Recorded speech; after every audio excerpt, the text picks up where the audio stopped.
and enabler of audio-visual craft.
Present and future movement as far as protection of rights are concerned, and to ensure also that royalties go out to the people who have actually created content.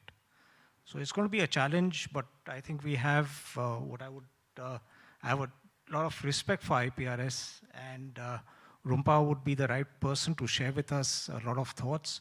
So I'm going to go in with a set questionnaire, but I think equally important is to allocate sufficient time for question and answers, okay?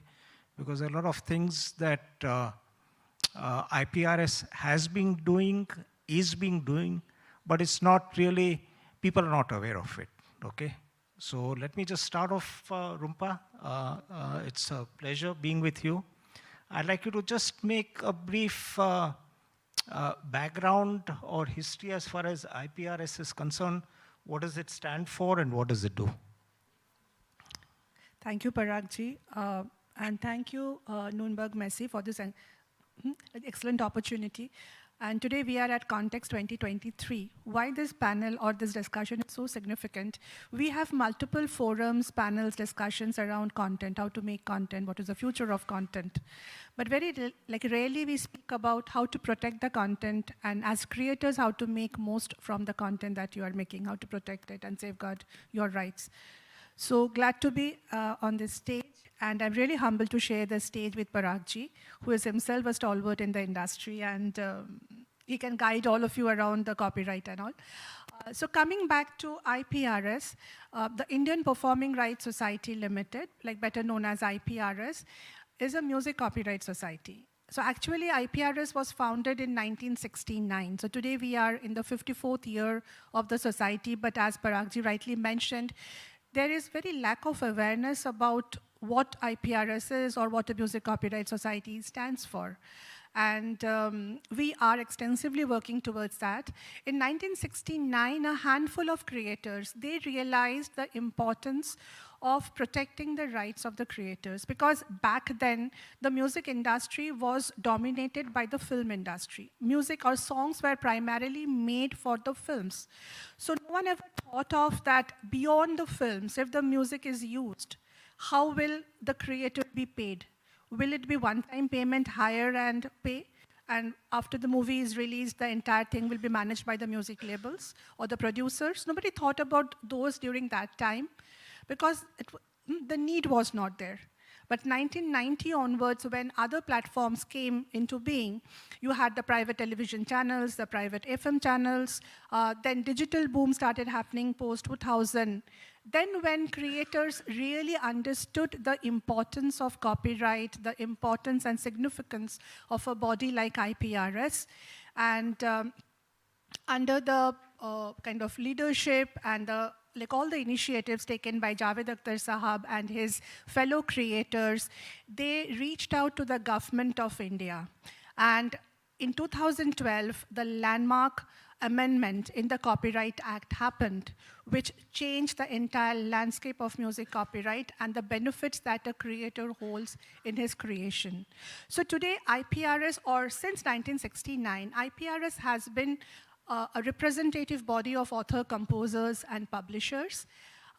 Its sole objective, or the primary objective of IPRS, has been to ensure that copyright in music is respected. All of us who make music, who love music, who play music, we respect copyright so that the author, composers, and publishers, they get their due credits and royalties. As well as IPRS also ensures that all music users can legally play music. So we cater to two very distinct pillars of the music industry.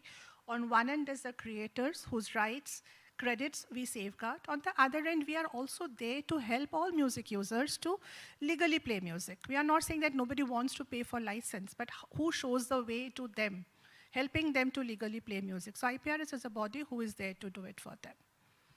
No, thanks so much for giving us this background. Rumpa, I'd like you to also share what are the kind of platforms that are being monitored by IPRS, because right now music can be consumed on television, on OTT platforms, on radio, live performances, in restaurants, etc., etc., etc. Can you just share with us what are the platforms that are being monitored? A very good question.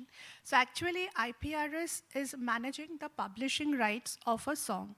So for example, when a song is made, there are two aspects to the song. One is the song, which is the master, and that is the sound recording. But it's like we always say, it's like a bengan bharta. When you go to a restaurant, you eat the bengan bharta, but the bengan bharta is made of bengan and the other ingredients. So earlier, people used to only pay for sound recording or the song, but so how will a song be made if there is no lyrics and composition, and who takes care of that? Because the sound recording rights are, in most instances, held by the producer or the music label. Then when the song is playing, why is the lyricist and the composer getting deprived? So that is where IPRS come into being.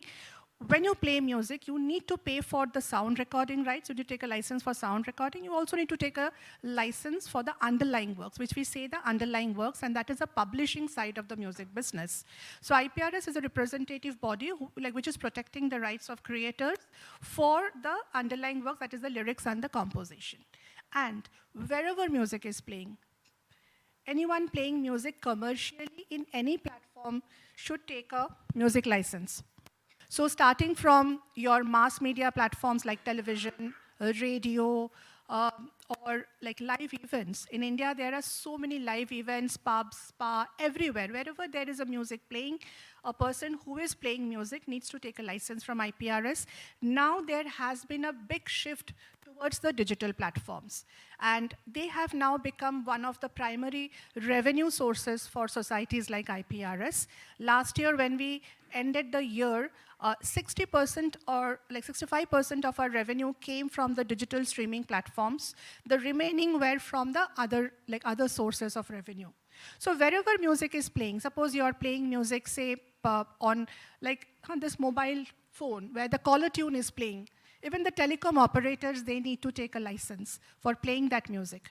For any commercial use, any form, on any medium, a license needs to be procured. But there is one thing to it which I need to clear here, because I think you have seen a lot of news going, like making rounds, like around weddings.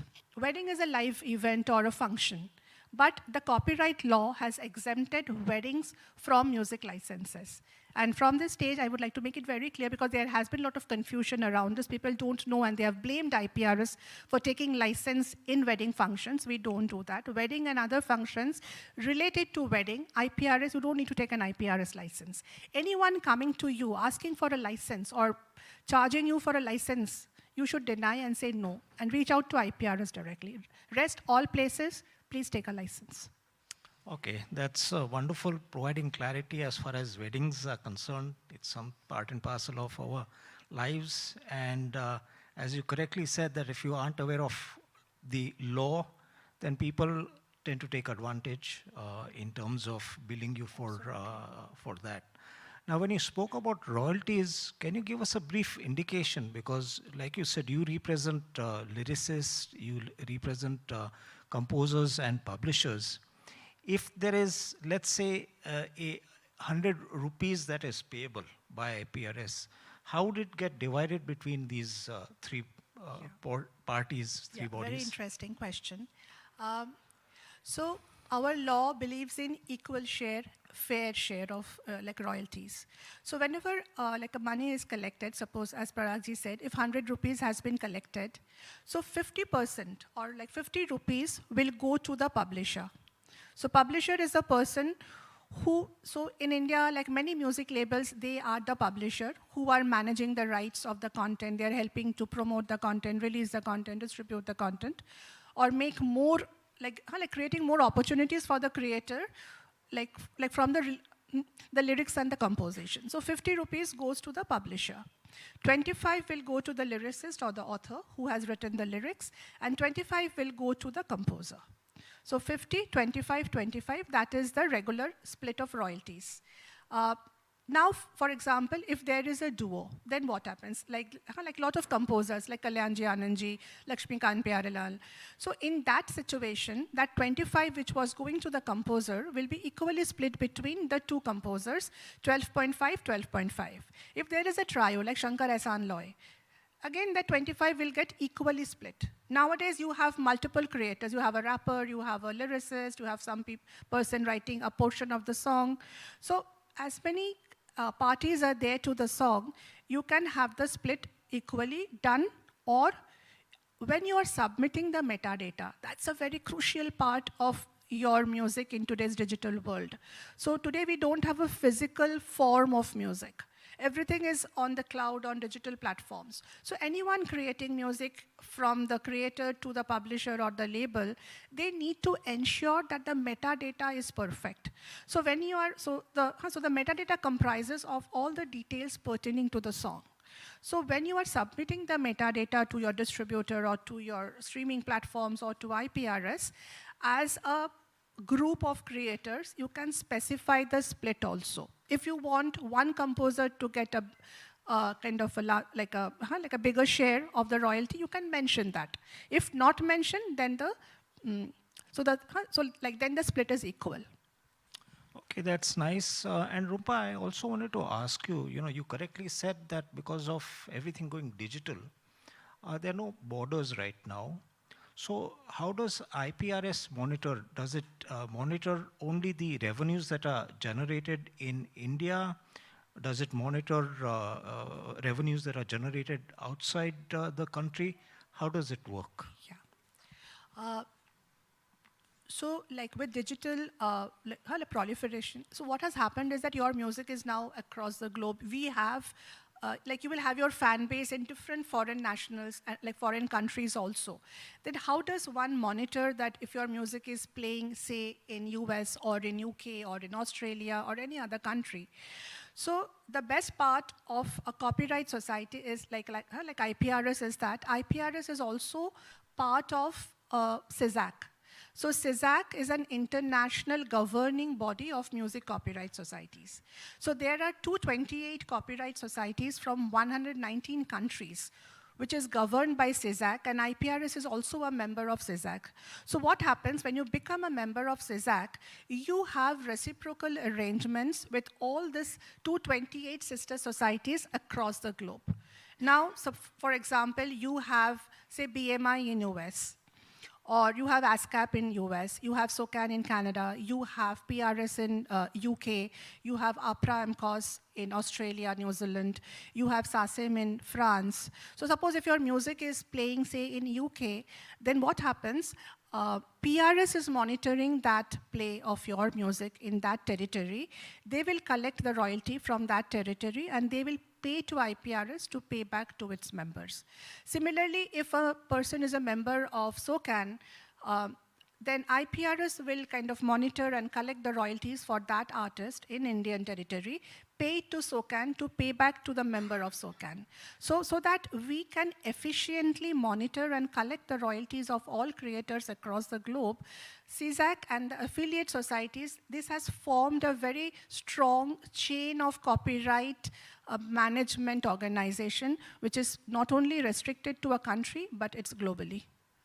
Fabulous. And similarly, I also wanted to ask, we have so many global players in India right now, right? Simple examples like YouTube or Spotify, you have your Apple, so on and so forth.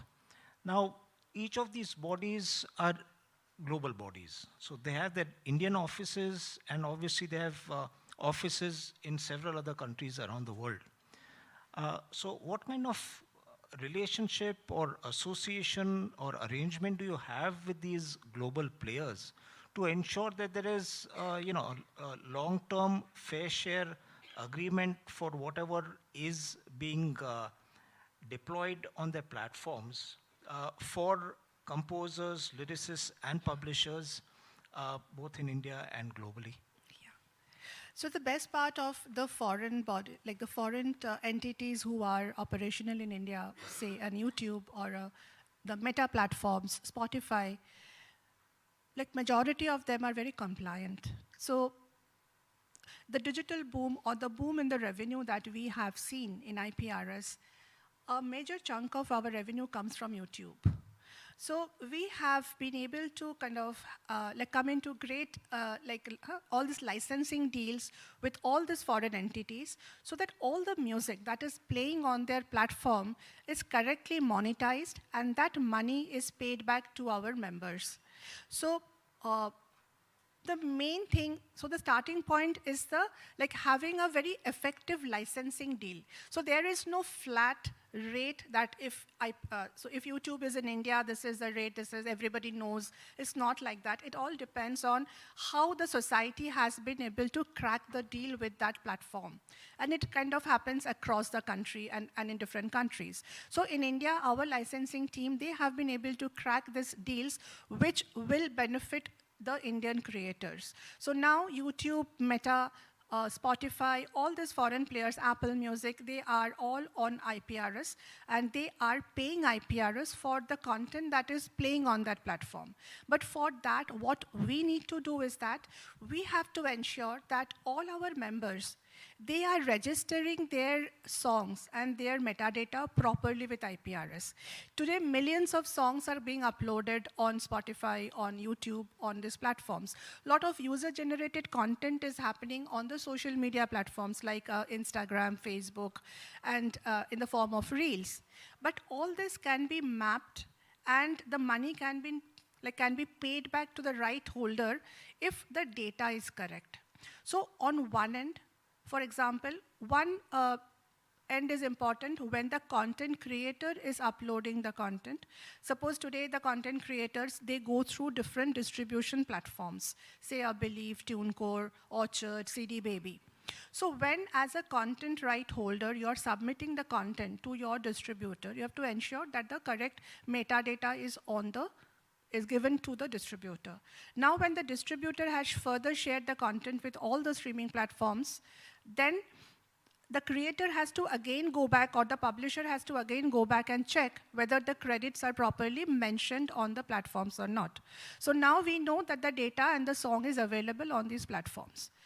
Now they have to also come back as a publisher and a content creator and register those songs correctly, like at IPRS's end also. So once the song is playing, the log comes to IPRS. IPRS will now then map that play out of the songs happening on those platforms with the data that is in our repertoire. After that is matched, basis per streaming, per view, ad revenue, it kind of varies from platform to platform.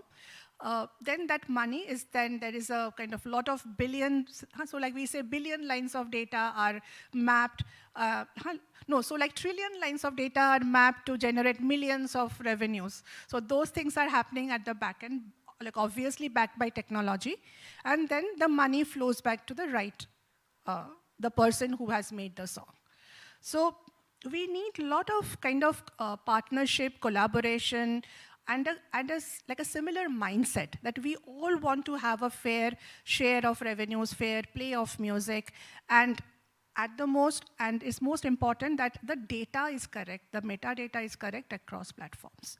Like on YouTube, you yourself upload the content, and we have seen in a lot of markets, very casually the credits are mentioned on, so when you open on YouTube, you open a song, you see the credits mentioned. And it's very important that each party associated with the song is correctly credited and mentioned. So if that is not there, then your song is lost. You have lost your right on your song because your credit is missing. So we have to all come together to ensure that. No, so Rumpa, it's a very valid point that there's a connect between being a member and then providing the right metadata. But Rumpa, what happens in a case if there is a non-member? Would those royalties still be somehow accounted for, but it's then not paid to either the publisher or composer or the lyricist simply because they're not members? Is that how that works? Yeah. So it's a very good question you asked, Paragji. Because see, in India, we we are a population of 1.4 billion. I think it will now also grow further. But if you see at IPRS currently, we have a member base of 12,000, which is nothing. It's negligent. Because see, if you see Denmark, a country like Denmark whose population will be kind of like less than what is in Mumbai, they have a member base of 40,000. So like, does it mean that we don't have talent? We have like a lot of talent. But people don't realize that it's not just the money that you get when you make music or the money that you're getting from your now, like people are also getting money through their distributors from the platforms directly. It's not that only, because that is sound recording. There are monies being made for your lyrics and the composition, which is a separate set of monies waiting to be paid for you. A lot of people also have this like a wrong conception, that if I join IPRS, maybe my money now coming to me from my digital platforms will stop. No. It will not stop, because that is for sound recording. And that is, and the one which is coming from IPRS is your publishing royalty. So these are two distinct entities, and the publishing royalty is also a very big amount if your song is popular. So more and more author, composers, publishers need to be aware of the publishing royalty and get registered with IPRS so that we can pay you the money. See, we are not a profit-making body. We are a non-profit organization. So we cannot take the money. Even if we are entitled to collect the money from the platforms, the platform will pay us. The publishing royalty, the platform will pay us. But we cannot take it ourselves and make castles for us if you are not a member and we keep the money and make 10, 12 IPRS houses across the country. We have to pay back the money to you. So a lot of times, Paragji, what we also do is that when we identify, suppose we have a team who is constantly monitoring which songs are trending, like isme paisa ban raha hai. The membership team, so the OTT team shares that data with the membership team. कि ये गाना trend कर रहा है, ये पैसा बन रहा है, इसको देना है पैसा. So the membership team then searches for that member, कहाँ है ये publisher कहाँ है, and we reach out to the people saying that please become a member of IPRS, हमें कुछ देना है आपको. Then that person becomes very suspicious. what is your benefit? Why are you chasing me to become a member? I said, ये हमारा obligation है कि government ने हमें ये responsibility दिया है. We have to pay you this money. So monies are being made on your songs. It is very popular. You are missing out on your publishing royalties. Please join IPRS and take that money from us. No, it's just fabulous to hear this, how proactive you are in following up with people saying that we have your monies, but we can't pay you till you seek membership. So I'm also actually, there's a little downside, and I'm a little disturbed that there are only 12,000 members as far as IPRS is concerned. So what is IPRS doing in creating awareness about the role that it plays in media and entertainment to ensure that that membership is built up? You know, are there workshops? Are you doing it on a pan-India basis? Can you just give us some you know, information about this? Yeah. So immediately, so one thing which, like one good thing that happened was, like COVID has was not good, I will say. It had a lot of, we know the kind of losses and like lives and everything happened. But I think it also changed the way we look at our work processes and everything. So during COVID, when things our main work took a back step, like a back seat, we focused on things which we never did earlier. So then was a time when our members or the creator community, they were also not having too much to run around. So they were also patient and they were also looking forward to do something. So we took that opportunity and we started reaching out to our members, obviously online.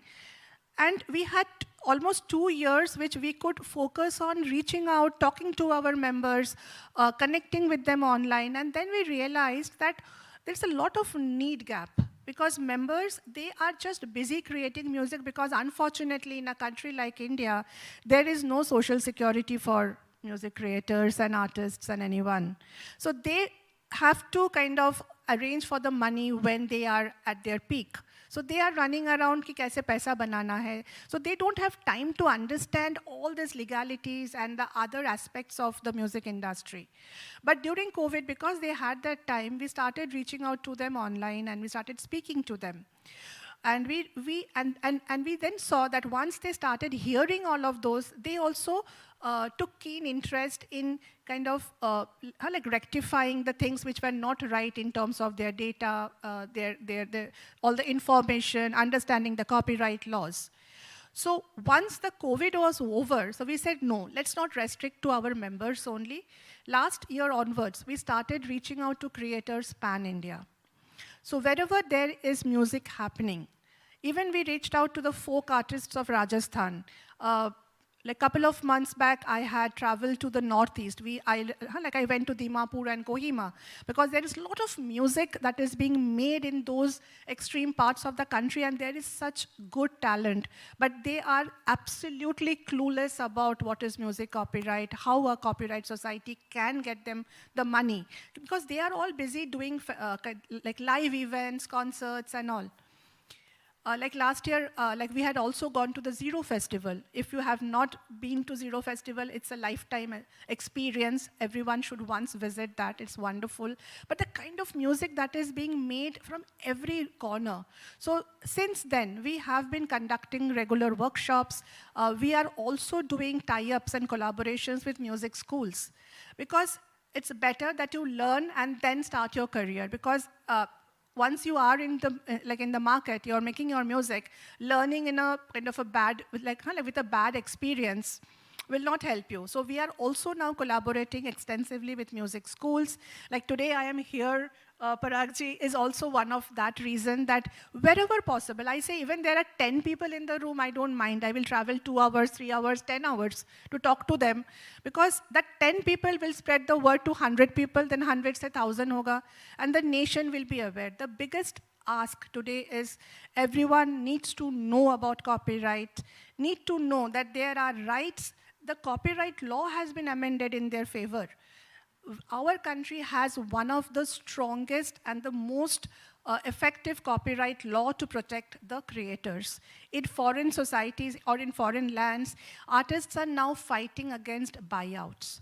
I should not mention the platforms who are, or the producers there, who are pushing people to do that. But creators are being offered huge monies, but they are being told, you sign off your royalty rights. You will have no right to your content, from your ownership right to your royalty right. But because it is not covered in their copyright law, the artists are being forced or tempted to sign off the rights on their content. So tomorrow they will not have a continuous stream of income. So why royalty is so important? But in our copyright law, the law has given inalienable right to royalty to the creators. That means even if you write off your royalty rights, in the court of law, that is invalid. That contract will be null and void. A lot of creators, they come and ask us that I was working with that producer, or I went to a radio station. The radio station told me to sign and give that I will not claim my royalty. We say, go ahead and sign it. Because even if you sign a contract, that is null and void. Nobody, if you're a member of IPRS, and if IPRS is collecting the royalty from the radio station, nobody can stop you from getting the royalty from IPRS. So we are protecting your rights. There is no one coming in between you and your royalty.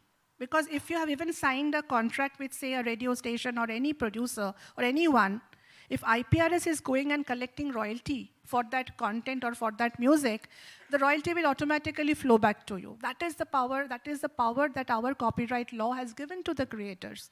But the creators are not aware, the publishers are not aware. So they are not signing up with IPRS, becoming members of IPRS to get the benefit of the law that is in their favor.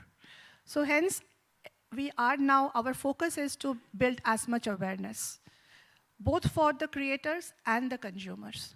Because there's also a lot of confusion around why I need to take an IPRS license. I have taken a license from PPL. I have taken a license from, say, Novex. Do I still need to take a license from IPRS? See, these two licenses are catering to very different rights. The license that you have taken from PPL is for the sound recording. It is going to the label or the owner of the sound recording. But that license is not paying the author-composer.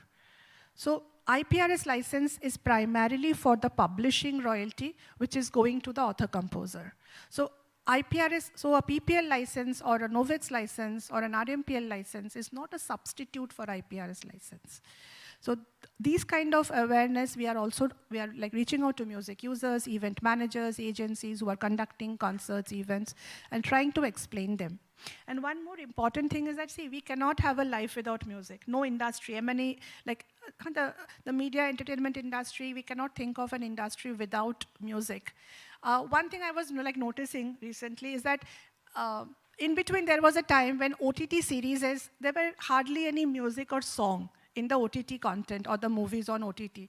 But recently, if you see the recent releases, you will see they are having a lot of content, lot of music in those like movies and series. So we have realized that as a country, in our Indian sentiment, we cannot just do away with music. Music plays a magical role in holding to the attention. But if we don't support the creators, if we don't pay the royalties, if we don't take a license, why will a creator be motivated to make music? Tomorrow I will build my career in something else. If I know that my career is so uncertain, I have to beg for my money, I have to wait when my money will come to me, then why will I even bother to have a career as a musician? We have to realize that. It's not like thousands or lakhs or some bucks that I'm saving today. As a user, I need to nurture the future music industry also, so that we are not deprived of music in our coming years. Also, a couple of crucial points that you made. I think first and foremost, that irrespective of what you sign off in an agreement, if it is against law, okay, it can definitely be challenged. So at this period of time, I think the audience should be made aware that because you want your song to be featured, let's say in a film, for example, the agreements are so tight that you really don't have an opportunity of negotiating. But even if you give up your rights, I think what I'm hearing right now from Rumpa is that if it is against law, if it is against the act, you can always challenge it And IPRS is there to support you to ensure that whatever income is flowing in your name will still be provided to you. Okay. So like one thing which we always say, our CEO, Mr. Nigam, he always tells the creators, he supports the creator community and the publisher a lot. He says that you don't spoil your relationship with your stakeholders in the industry. Aap kaam karo, bindas kaam karo. The nasty battle to get your royalties, to fight for your rights, we are doing it day in, day out. So don't worry that. And that is kind of, we can see that in 2017-18, when we closed the financial year, our revenue was 47 crores.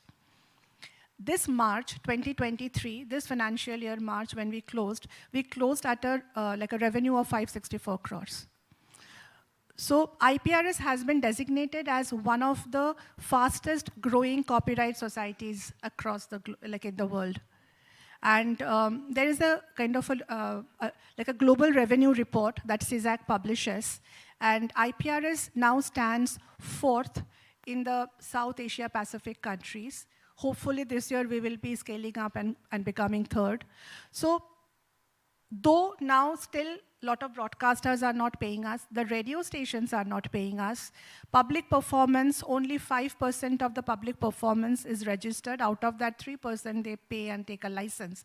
So just imagine if, as a country, we become compliant, we pay people the money that is due to them, what kind of revenues IPRS will garner, and what kind of monies will go to the creator community in our country. They will all have islands and palaces for themselves, I hope, those who are successful. So one prayer to all users from this stage, please, let's have a very kind of a thriving industry where you also gain and pay back the people who are helping you to run your business. Oh, fabulous. Before we get into question answer, one last final question. You know, people keep talking about AI, generative AI. There's a host of new technology coming in. What is IPRS doing to prepare itself for these ongoing changes for which there is still no law in place? Absolutely, absolutely. So we have seen a major kind of change in the way the industry is working in the last 3-4 years, in the last 3 years.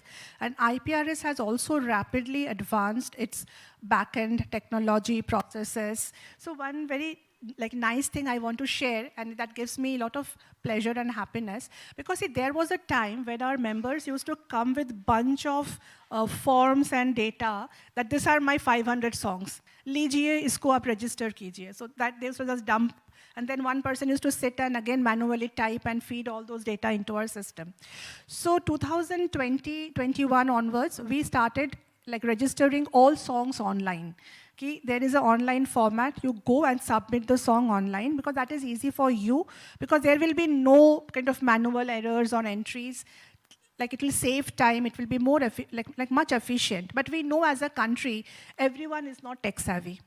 If you consider a person coming from Patna or the interiors of Bihar who is in the Bhojpuri industry, thinking that person can do an Excel sheet and submit will be daunting for him, overwhelming for him.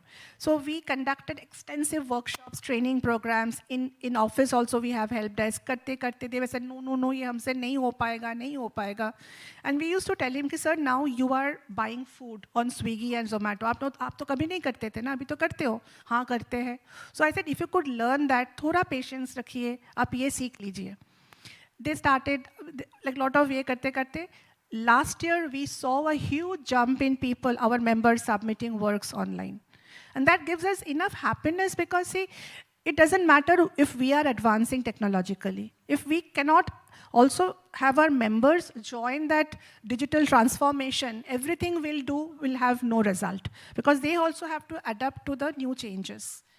So now things are changing, on the creator front also. Now coming to your question on AI.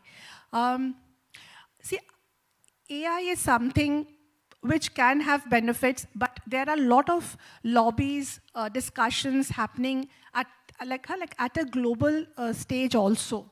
Next month we have a seminar on AI in Bombay.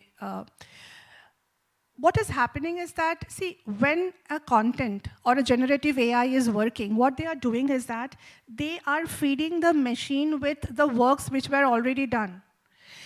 Have anyone taken the permission to use the content to educate or develop the AI or the generative AI? That is the first point where everyone is raising a question, and a law should immediately be formed that when you are using somebody else's content to train the machine, royalty or permission, firstly the permission and revenue sharing should start from that stage.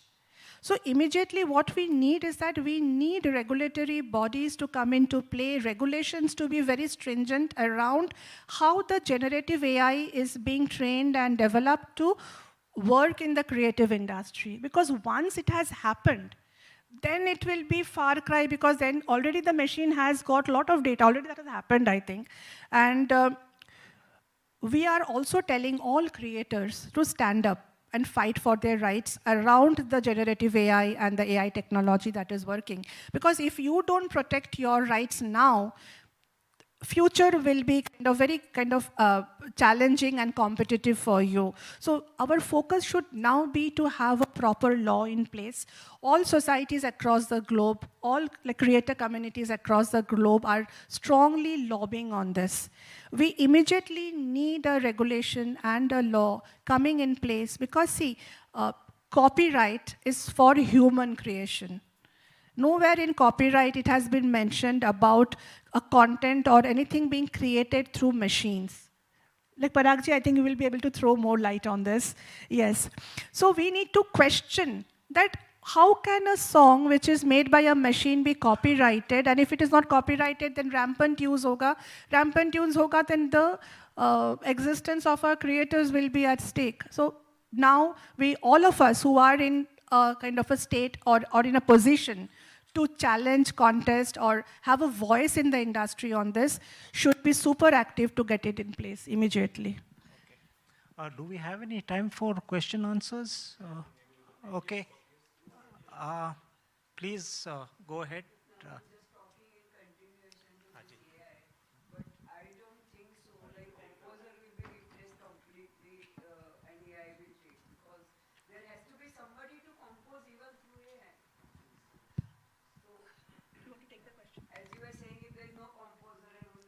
Correct. So I think what Rumpaji has conveyed is effectively what AI is doing.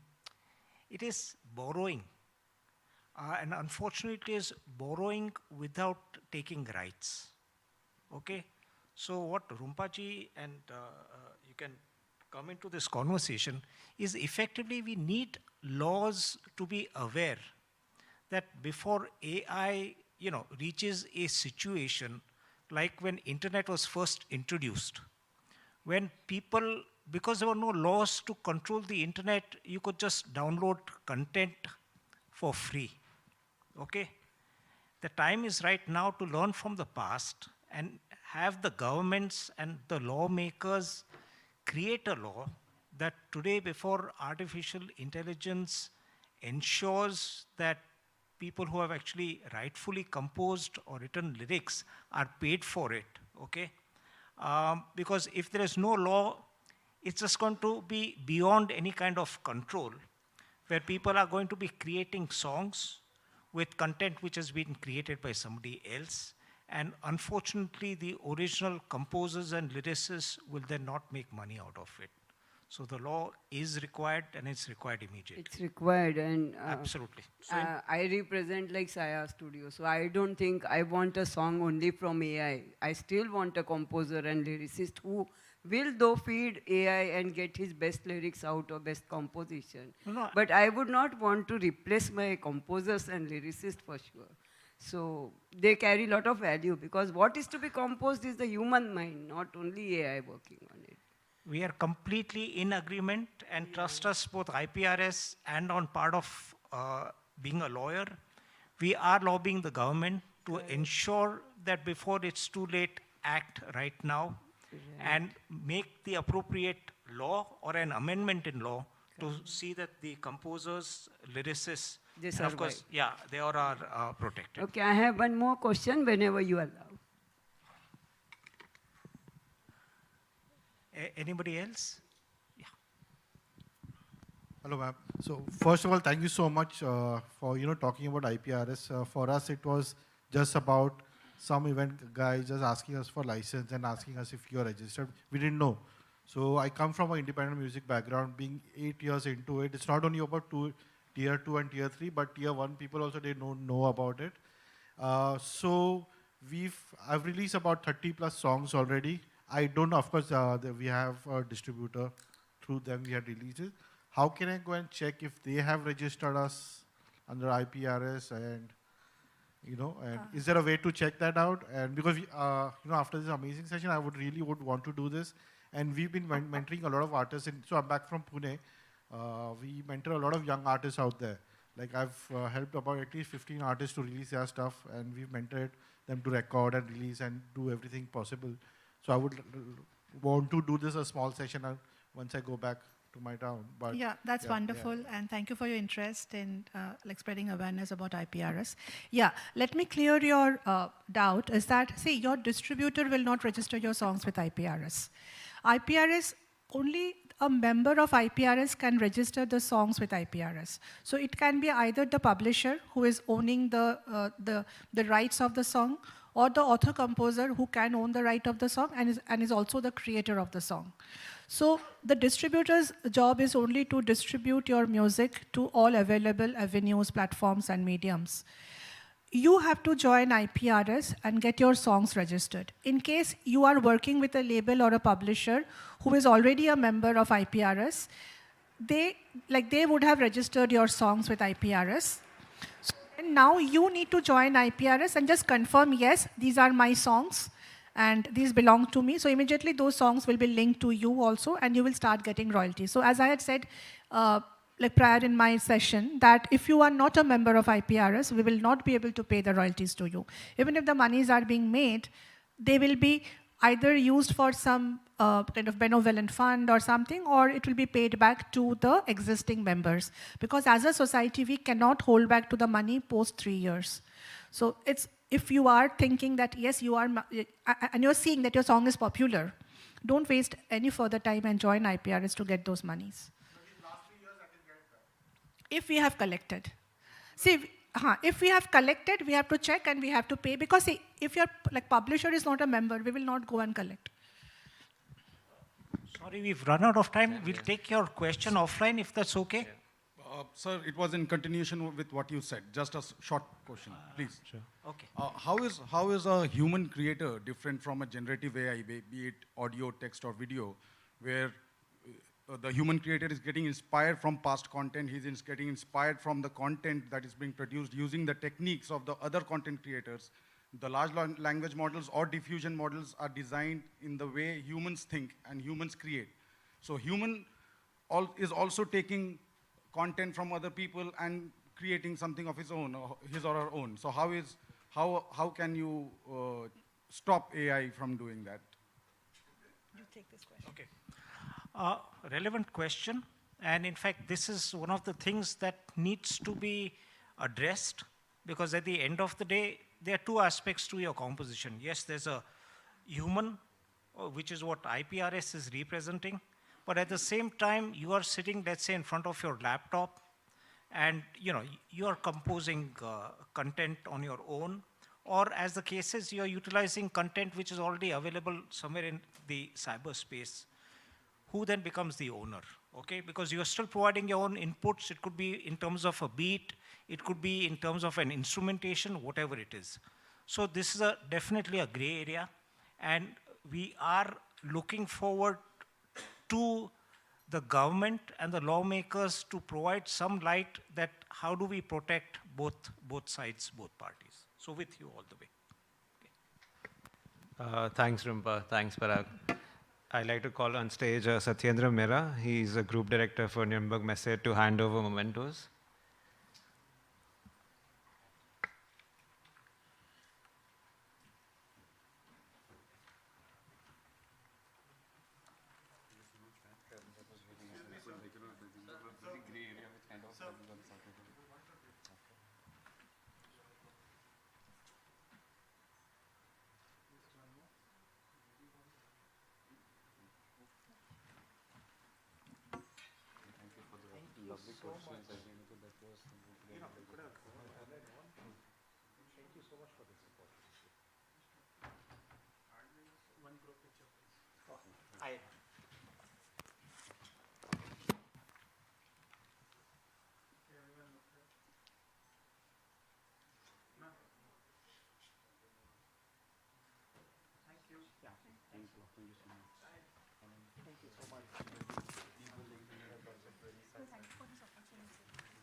We'll take a break for lunch now, and the next session starts at 2 o'clock. So see you all then.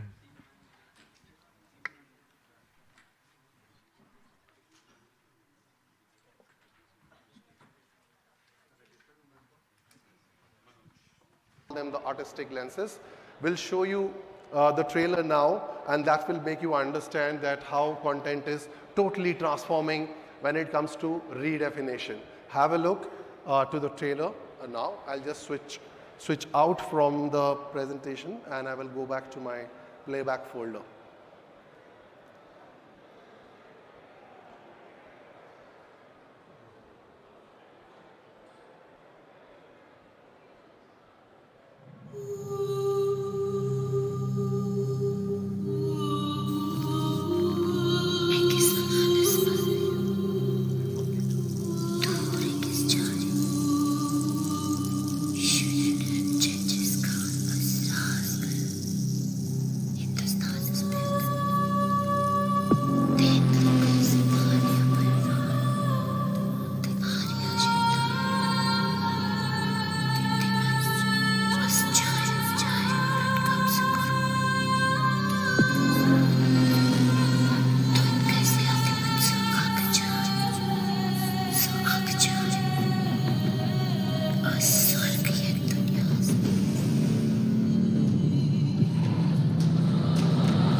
So that's how the cinema is evolving.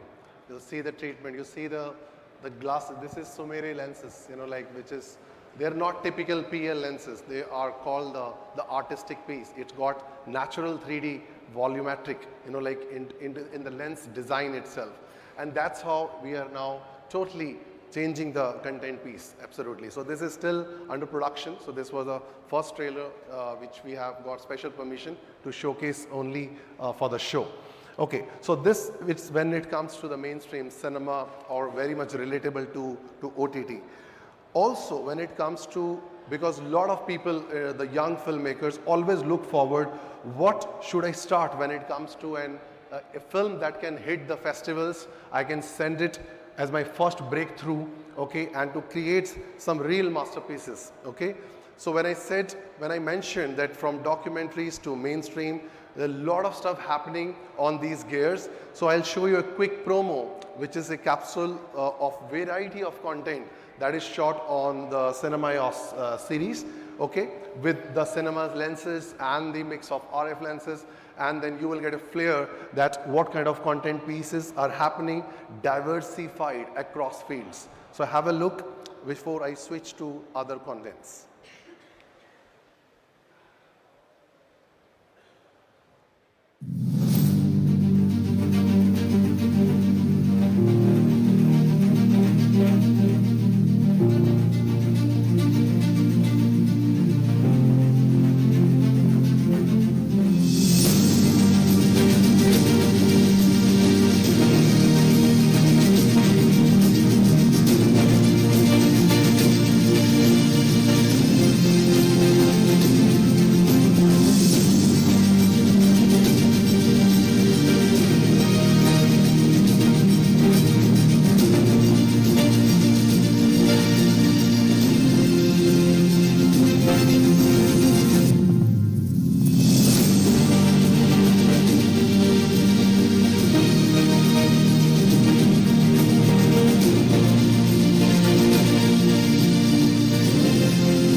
So please don't rely on the colors of these kind of screens. I'm sorry, okay, because we prepare this content from the true monitor's point of view.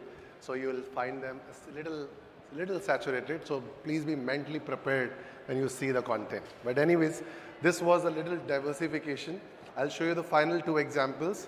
Okay, one, because I mentioned our cameras have gone very, very wide into filmmaking and even in documentaries, but I want to show you the extreme when it comes to documentary filmmaking, especially with temperatures. Okay, so most of the cameras, when it's extreme minus 30, 35 degrees, are bent to fail, okay, and all that. So, but I would like to show you a great piece of example that how one of our cameras, this is one of the examples of our C70, okay.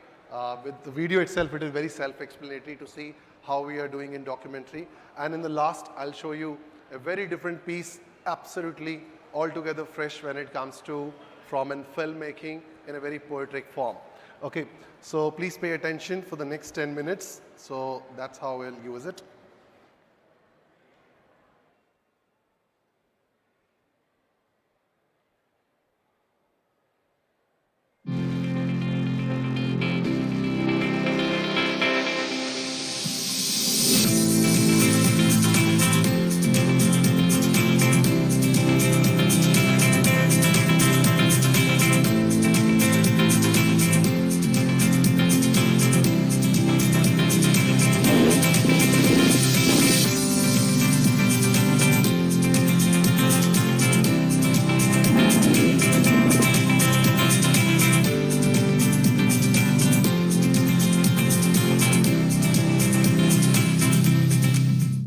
Antarctica, it's everyone's dream come true.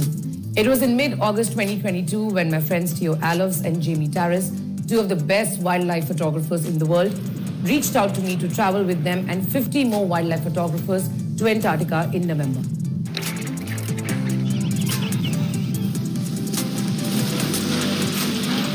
So the first step was to decide which camera I can rely on. The weather would be unpredictable, with major storms and temperatures as low as minus 20 degrees Celsius even in the summer. We in fact faced a hurricane where the wind speed was 120 kilometers per hour. So that's when I spoke to Canon's India team and they recommended that I take the Canon EOS C70. And just as we set sail, we were told that no one is allowed to use tripods. Kneel down, put our bags on the ground due to biosecurity rules, except in 2 islands. That came as a shock to me. And I was nervous as to how am I going to film without a tripod. So the only solution was to go completely handheld with the C70. The camera's compact, lightweight body, image stabilization, and the top handle made it so easy for me to record low-angle shots, pan shots, and these beautiful landscape shots that I got.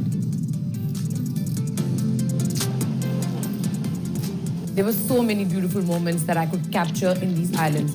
Wherever you could see there were animals, it gave me a lot of opportunity to try different recording modes. I mainly recorded in raw light and slow motion at 60 and 120p in Canon Log 2, which gave me a wide dynamic range. One of my favorite was a fight between 2 big male elephant seals. And then the snowstorm in Gold Harbor, the largest king penguin colony, and the snowflakes falling on them. It was so surreal. So I quickly shifted to slow motion and the camera captured every detail so beautifully. And in such places where there is so much ice and harsh sunlight for nearly 18 hours, it gets very difficult to control your exposure. So the inbuilt ND filters made my life very easy.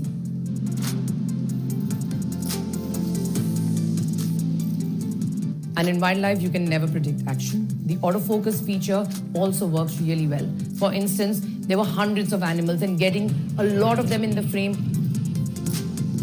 of shifting focus from one animal to the other, everything was very smooth. And even focus on the eye got me very sharp shots.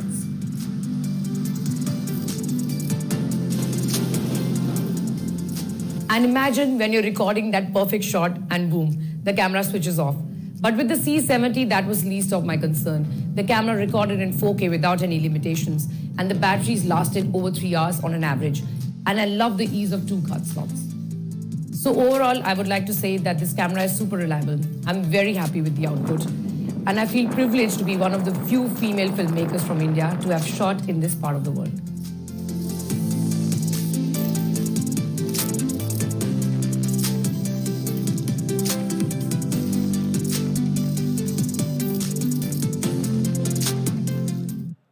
Canon, delighting you always.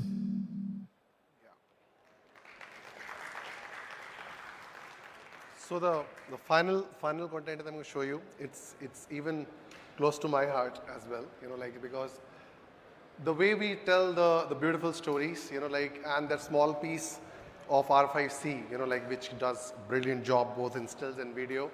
So we created a beautiful piece, with a very talented 2 of our masters sitting right in the front. Okay, Nitin and Shania. Okay, so Shania directed that, and Nitin has done the entire the director of photography part. So it was a very different piece, and when you will see it, I think it is very self-explanatory. So when it comes to situations of run and gun, very challenging atmosphere, extreme climatic conditions, nothing when it is favoring you. So what kind of content, what kind of piece of gear is correct for it, and what output it can produce. I think this is my final content of my presentation. And I think post that, if we have any questions, we can take it, keeping the time constraint in mind. We can take it separately as well. And please have a look and enjoy this final piece. It's not released again yet, on any of the platforms. But you please have a look of this beautiful poetic narration, in the form of a music album style. Okay, on the title will explain itself. That's not it. 1 second, where is this gone?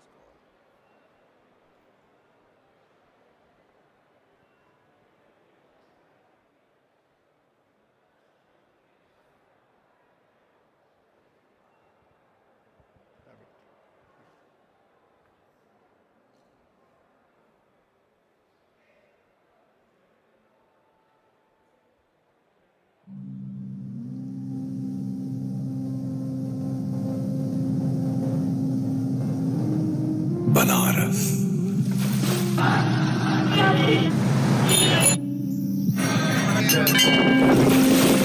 मोहब्बत का शहर।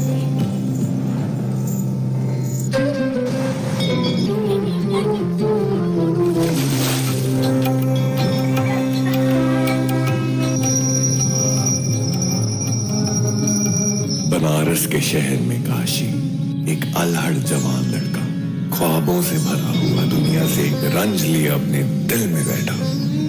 भगीरथी और बनारस की छाया में पली बड़ी बनारस की गंगा जो दुनिया के सारे भेद दिल में छुपाए रखती है।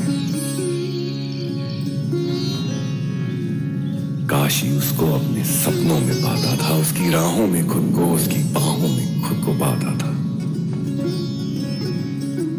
रात के साए में सपनों की उनकी दुनिया में गंगा ने काशी को मोहब्बत की कहानी सुनाई।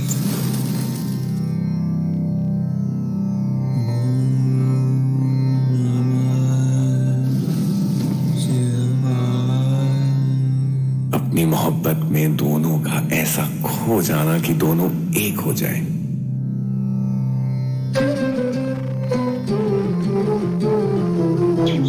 सपनों की कहानी उसे बाहर खुले आसमान के नीचे किसी रोज काशी में भरी भीड़ में अपने सपने को चलते हुए देखा।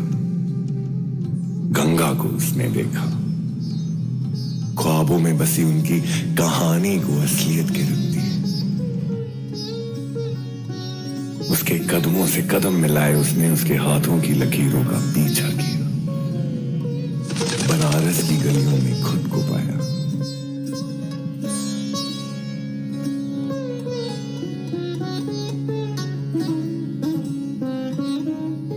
गलियों, मंदिर, गंगा किनारे उनकी मोहब्बत का एहसास छा रहा था।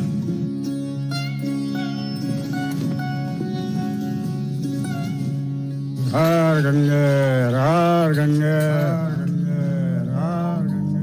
बनारस उनके इश्क का आंगन बन गया जहां किसी पेड़ के तले पूरी दुनिया भूल के बस एक दूसरे के रह जाते थे। दुनिया की माया भूल के गंगा भी काशी की मोहब्बत में झूम उठी।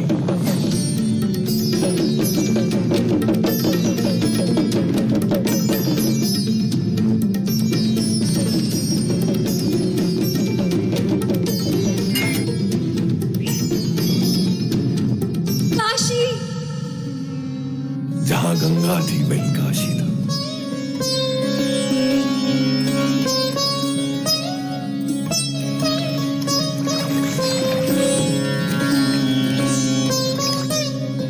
शाम ढलते हुए किसी नाव में बैठ वो दोनों खुद को एक दूसरे में बनारस और गंगा में पाते। कभी हथेलियां एक दूसरे का पीछा कर रही थी गलियों में, तो कभी एक दूसरे के कदम गलियों को तराशते हुए थकते नहीं थे।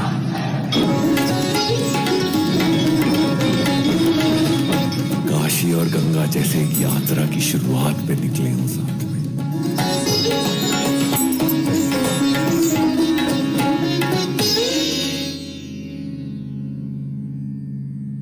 ये कहानी उस मोहब्बत की है जो सदियों से इस शहर में लिखी गई है और आगे भी लिखी जाएगी। जहां बनारस का दिल धड़कता है दुनिया में, वहां काशी और गंगा का दिल धड़कता है बनारस में। नित्य सर्वदा अनंता बनारस, मोहब्बत का शहर।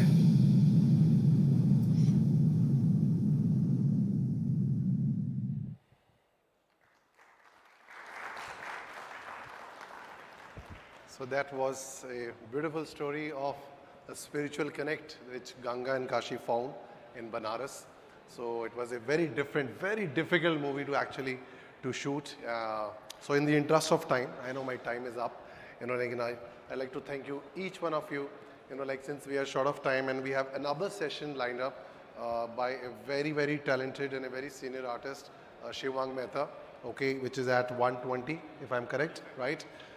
So please, you may take a short, quick break and reassemble out here, which he will take you with an amazing journey of his long wildlife like segment that he has been going through.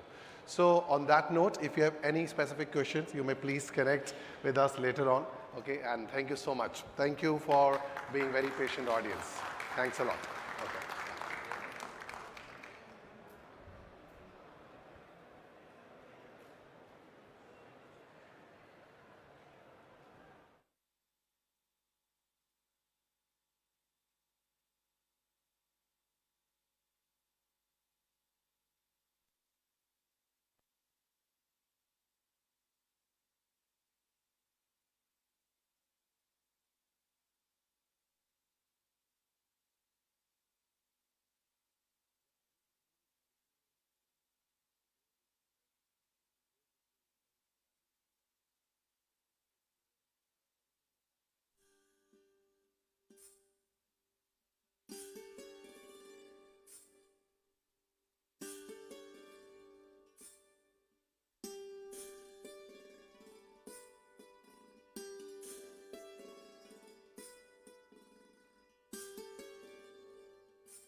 75 years ago, we escaped and got lost in a story.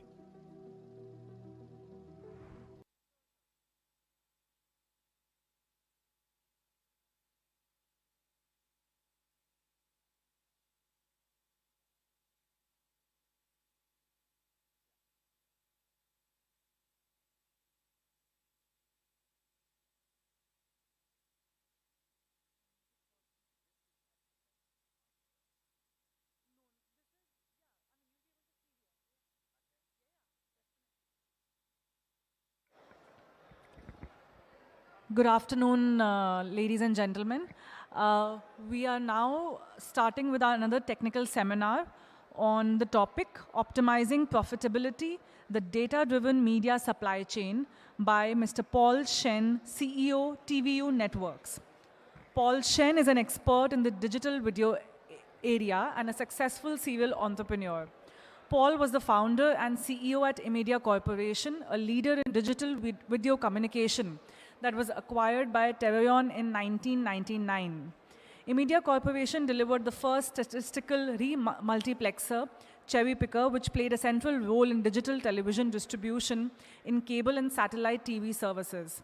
Previously, Paul defined the hardware architecture for General Instruments' first all-digital television system and the first digital high-definition television system. Over to you, Paul.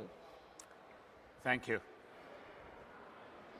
Thank you, all of you, joining me. You know, the media industry is changing extremely fast. And through the whole landscape of the TV, video, asphalt, fast, one of the biggest challenges is how we can capture the audiences at the same time monetizing and effective monetizing the content.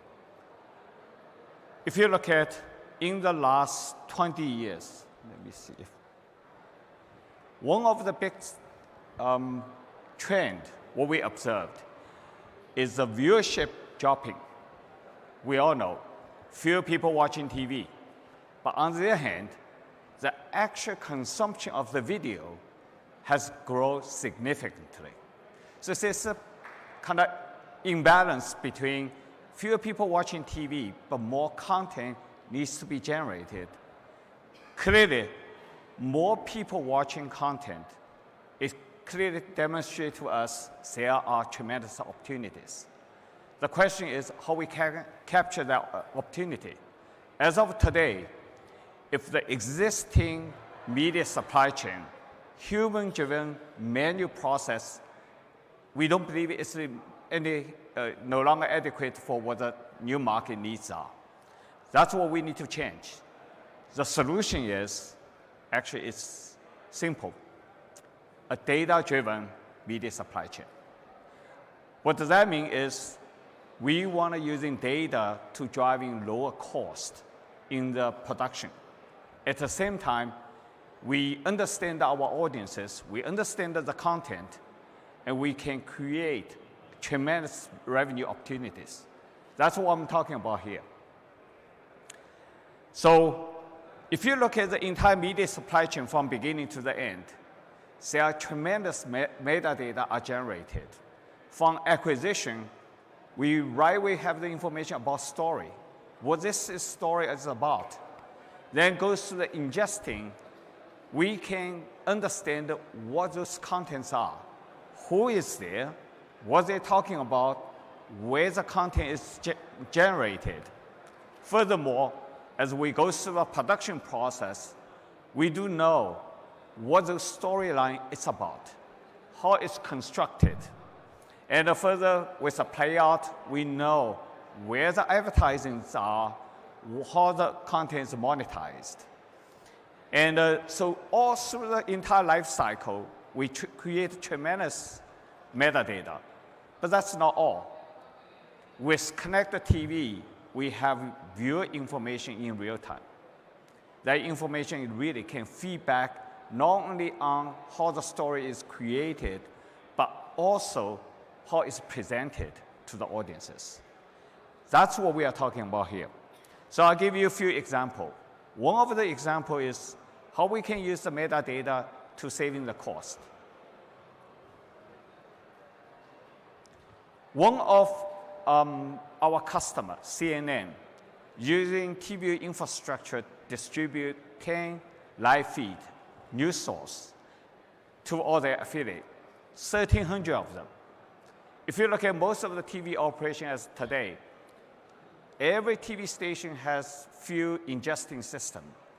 Anytime there's a breaking news like what's happening right now in Middle East, a lot of the content are recorded, but not only recorded by that specific TV station, but recorded by almost every one of them.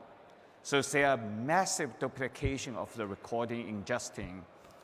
And we have seen over 5,000 of those systems are used just to ingest this 10 live feeds from CNN. That's not efficient. That's very expensive and wasteful. Not only wasteful on the equipment, but also wasteful on the resources. You need the people to managing those recordings. On top of that, all the content with today's ingesting system, people has to manually scan through all the content, identify what's relevant to the storyline. So productivity are extremely low. In today's digital world, you may need about 10, 15 seconds of clips. Often the case, they need to go through 2 hours of content to identify that. What's the end result? Productivity is very low. So CNN deployed TVU MediaMind. Let me see. Which is an AI-based ingesting system. The entire content are ingested in the cloud. A single copy. All 1,300 of their affiliates can access to those clips. Not only they can access to the clips, more importantly, they can identify exactly what they needed. So with this kind of system, you don't need a 5,000 ingesting system, only one. You don't need hundreds of copies, you only need one. And everyone can access to those content and access at their fingertips. So the productivity increase is over 20 times. And we have seen a lot of those clips, instead of spending hours create, not spend minutes, seconds, they can create. And they can simply clip by highlighted text. On this UI, you can see that. In fact, any of you, if you are a CNN affiliate, you can access to this portal, direct access to those clips. And some of our customers even using those for like AP news. A lot of you are AP affiliate. You can access the content at your fingertips. Another example is Live Now Fox. This is a TV station. During the COVID, a customer of ours is News Corp, want to start a 24/7 live news feed about coronavirus. That's where it all started.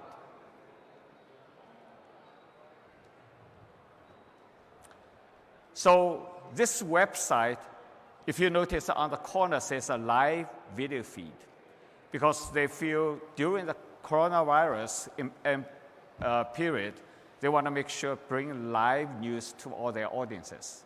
And they have a lot of feeds. You know, News Corp has feeds around the globe. So they brought a lot of live news to their audiences and it become very successful. So the management decided from the Fox, decided to convert that into what is now called Live Now Fox. It is a 24/7 news. You can go there as right now.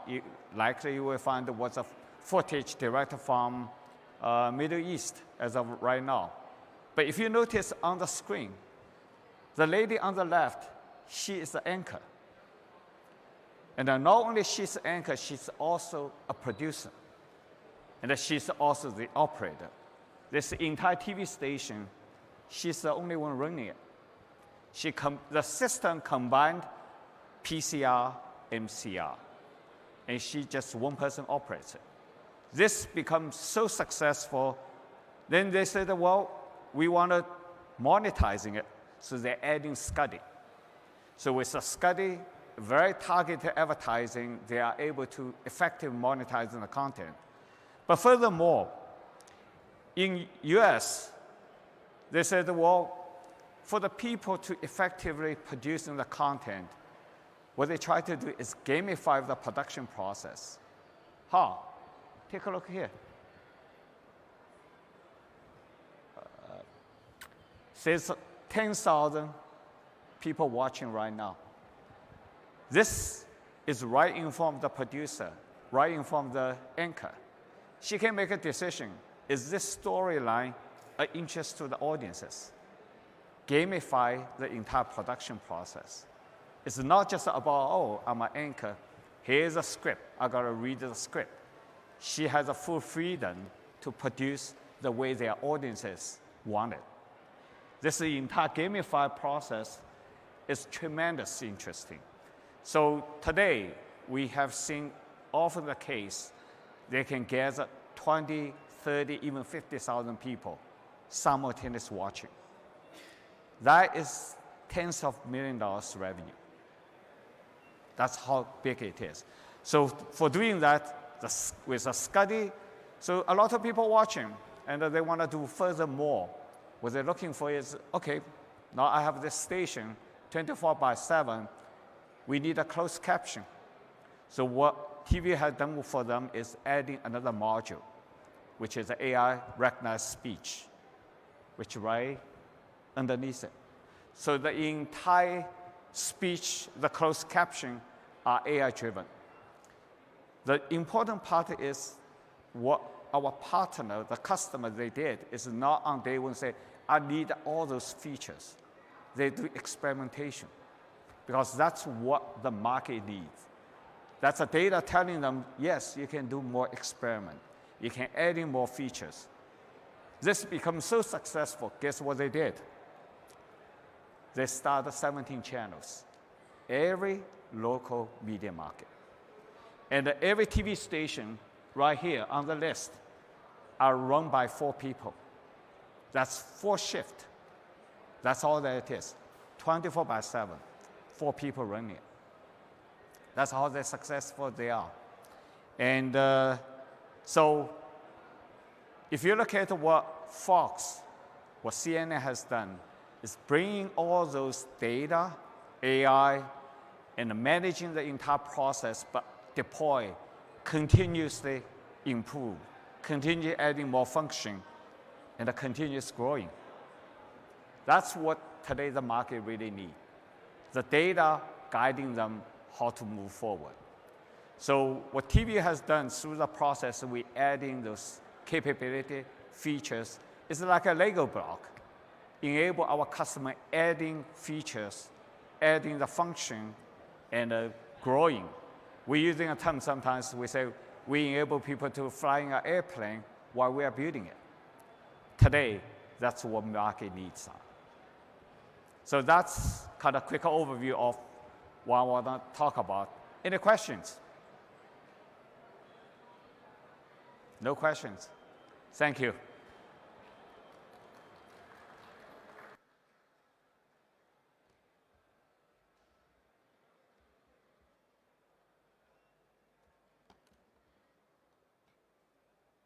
Imagination of storytellers. Innovation. Customer centricity. Dependability. Courage. Integrity. Creative excellence. Learning and empowering. Entrepreneurial mindset. To a new beginning. To new adventures. To creating a unique path.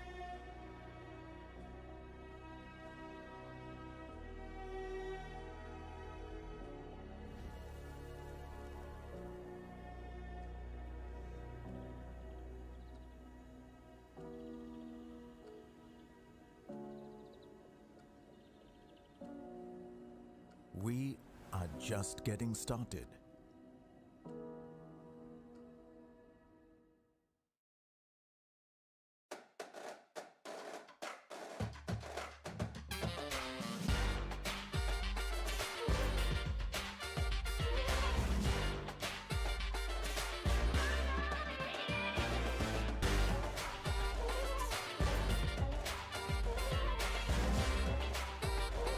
trifft Leidenschaft auf die Trends der Zukunft.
"75 years ago,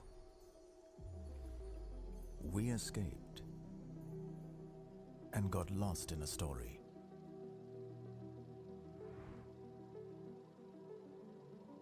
to feel connected.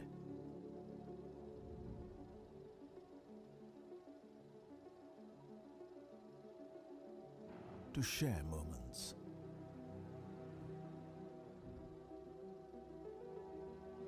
Which we will remember forever. It's the most incredible thing in the world. For 75 years, we fueled the dreams of storytellers.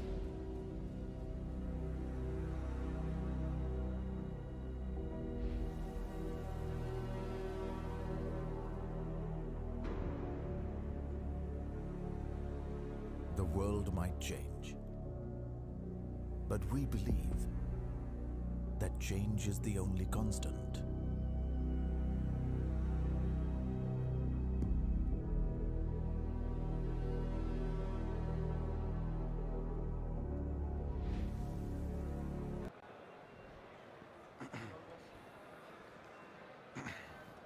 Am I audible?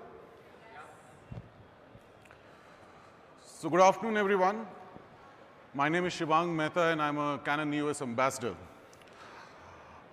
And I'm out here with a very pertinent question which I keep on thinking, that who am I? Main kaun hu? It's not that I'm suffering from any kind of a memory loss right now, but after spending around 20 years in the field of wildlife, at times, when I sit back, I keep on thinking about this question, that who am I? So for around 15 years in this journey, I traveled to various parts of the globe in search of cats. Yes, for a change, मुझे जंगली बिल्लियाँ वाकई बहुत पसंद हैं. So I traveled across the world in search of cats, various species, moments, because I was a wildlife photographer, and I am a wildlife photographer. And sooner or later, I realized the fact that, in wildlife, we share a very close relationships with animals and environment. And then from being a wildlife photographer, I started hunting for more of storytelling images. Over a period of time, when a lot of these images were compiled together, I started writing books. And over a period of time, I started writing multiple books. So yeah, from a wildlife photographer to a storyteller to, say, an author. And then a few years back, a technological innovation happened, and the R5C was dropped into my hand. A lot of things started changing in my approach to work ever since I started using a camera like a R5C, a hybrid camera where just with the switch of a button, you could toggle between storytelling in not only through still images, but also motion pictures. By the way, I just forgot one thing, that पेशे से तो मैं पत्रकार हूँ. I am a journalist. And that from being a journalist, I moved on and left my career a long time back into the field of wildlife. So I did have a flair of storytelling right from the start. And because of that, I was always very keen to take up projects when it came to wildlife photojournalism. So talking about wildlife photojournalism, how many of you out here are aware that India now has cheetahs? If you can raise your hands. So which national park do we have cheetahs in? Okay. And how many cheetahs are left in the wild now? Okay. So जिन लोगों ने सही answer दिया, you get a free trip to Kuno now. Okay. So for the first time, I'm going to present a showcase of images shot on Canon R5C of the story of Indian cheetahs. So this has not been released in public domain by the government. So you can just enjoy what the and see what the cheetahs are doing there in Kuno for the past 1 year now.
So armed with the R5C, I happened to travel with a renewed power of technology and with a renewed focus on videography across the world, chasing various subjects. A lot of these projects are still under production, but I'm happy to showcase how a camera has been performing in varied terrains, right from extreme weathers in the Himalayas to extreme temperatures in the deserts. And it has been performing flawlessly, whether it is stills or videos. So this is just a showcase of the work which the R5C has been doing for me for the past couple of years.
global leader and enabler of audio-visual craft and creative solutions.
An extraordinary team whose combined mission is to unlock, inspire, and nurture the imagination of storytellers.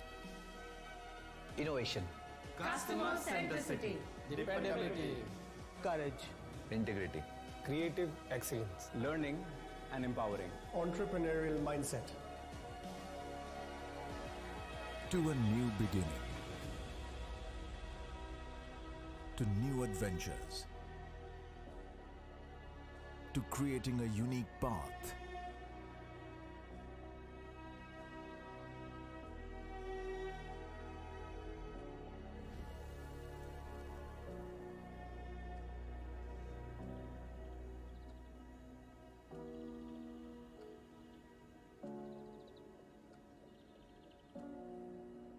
We are just getting started.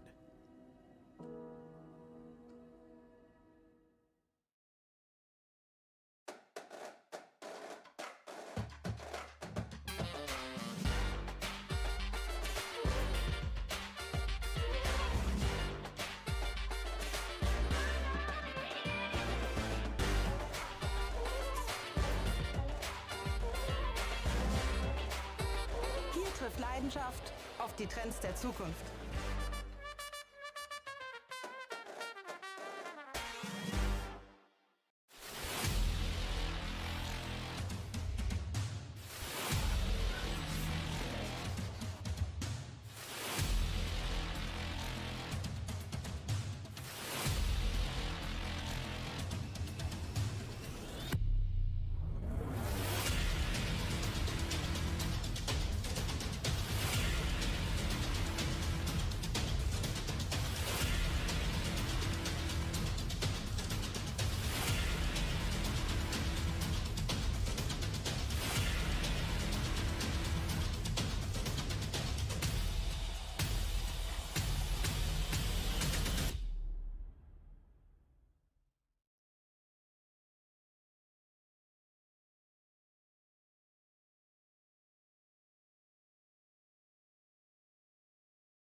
but simultaneously, with just there in the field, working in a highly stressful environment in Kuno National Park, we have just been able to dabble between both the genres, filmmaking as well as creating all these still images. Life has become really simple, and this is something which I really look forward to in the future. I would like to give a special thanks to the Canon team, especially Gaurav and Shalini for being very supportive during the making of that film. And do check out the Canon booth out here and see some of the technologies which we are talking about, and wishing you all the best.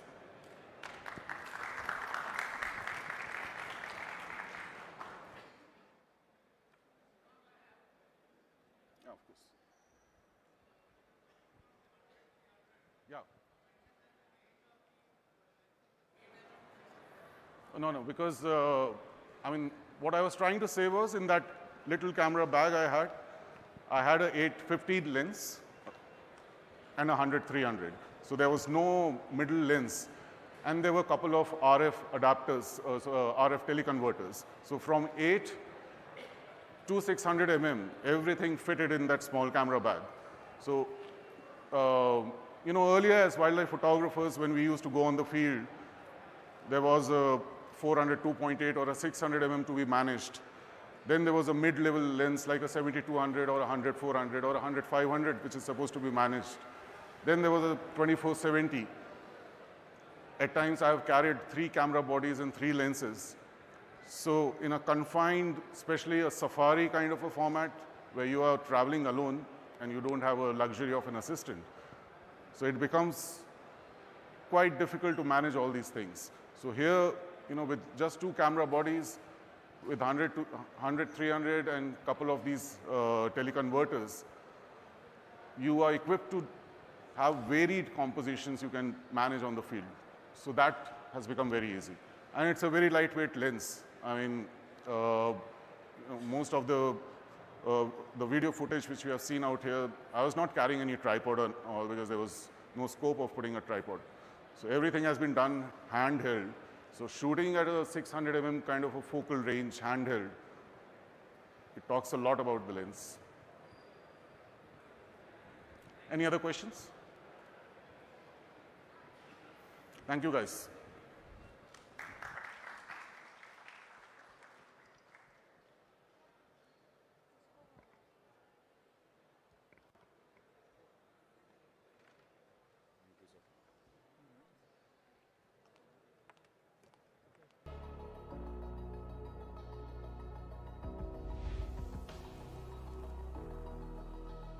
Dreaming big and aiming high.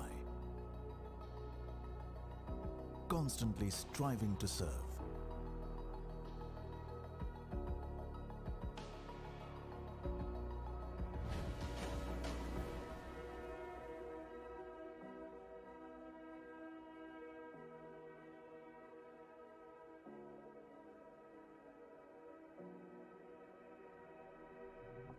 A dedicated team whose vision is to be a global leader and enabler of audio-visual craft and creative solutions.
An extraordinary team whose combined mission is to unlock, inspire, and nurture the imagination of storytellers.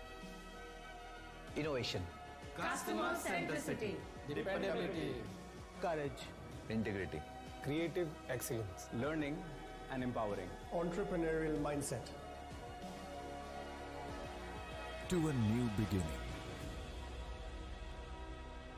To new adventures.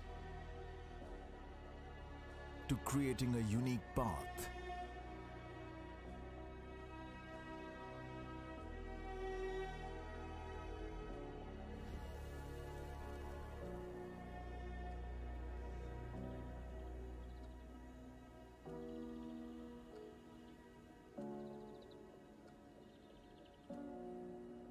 We are just getting started.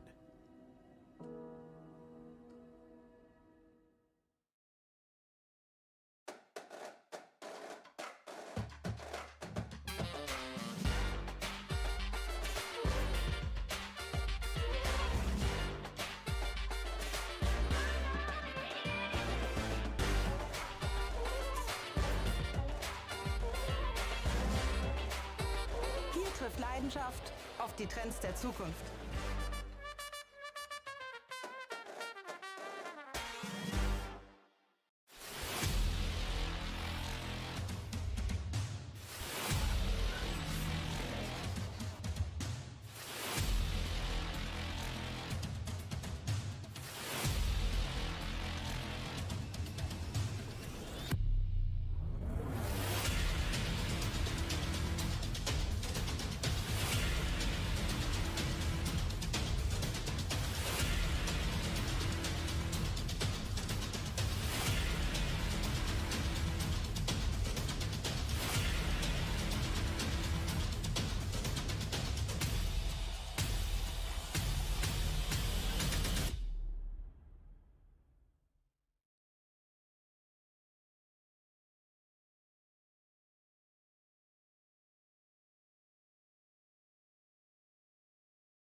75 years ago,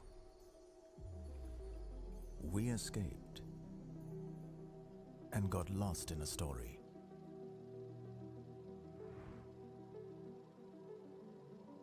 To feel connected.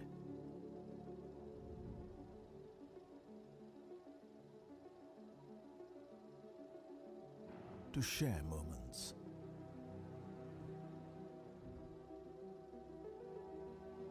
Which we will remember forever. It's the most incredible thing in the world. For 75 years, we fueled the dreams of storytellers.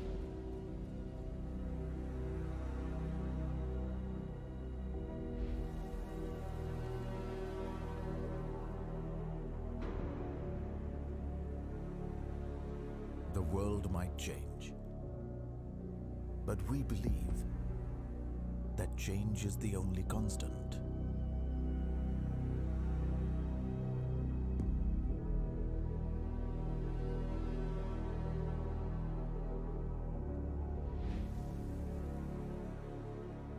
With time, we have adapted and committed to our legacy of investing in storytelling.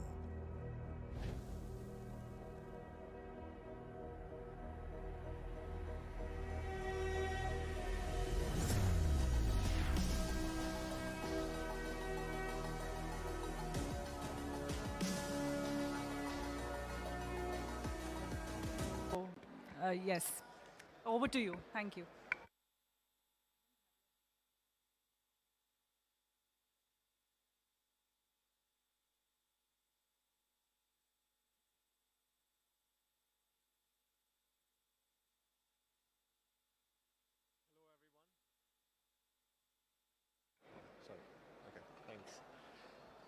Hello, everyone. Very good afternoon to all of you, ladies and gentlemen. Thank you for joining us at the Broadcast India Show 2023. I am Pulin Soni from Photoquip India Limited. So I'm happy to stand here before you today to share some exciting news and celebrate a partnership that has revolutionized the world of lighting in the broadcasting industry. I'll talk a little bit about Photoquip. So at Photoquip, we've always been committed to delivering cutting-edge solutions to our customers, empowering creators to bring their visions to life with precision and creativity since over 60 years now. We represent globally acclaimed brands Nanlite and Nanlux here in India, a partnership that signifies a significant leap forward in the world of lighting technology. Nanlite and Nanlux are renowned for their exceptional lighting solutions. With their presence in nearly 85 countries and an experience of more than 30 years in the LED space, setting the industry standard for quality, innovation, and reliability, their dedication to pushing boundaries of what's possible in the realm of lighting aligns perfectly with our vision at Photoquip. As part of this exciting partnership, we are very happy and excited to unveil the latest addition to our lineup, the Nanlux Evoke 2400 bicolor light. Can we have the video, please?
Thank you.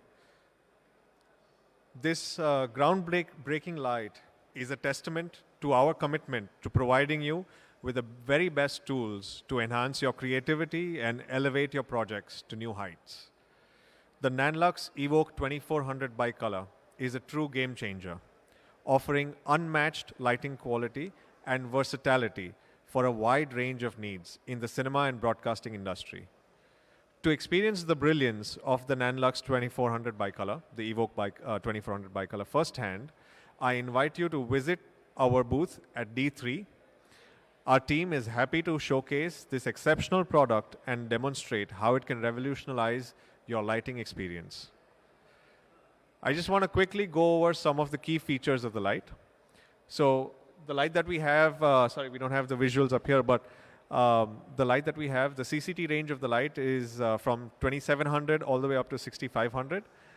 We have an advanced white, warm white, as well as a green magenta shift with a range of about plus and minus 80. The entire light and the power unit are IP55 rated. So rain, snow, dust is not a problem.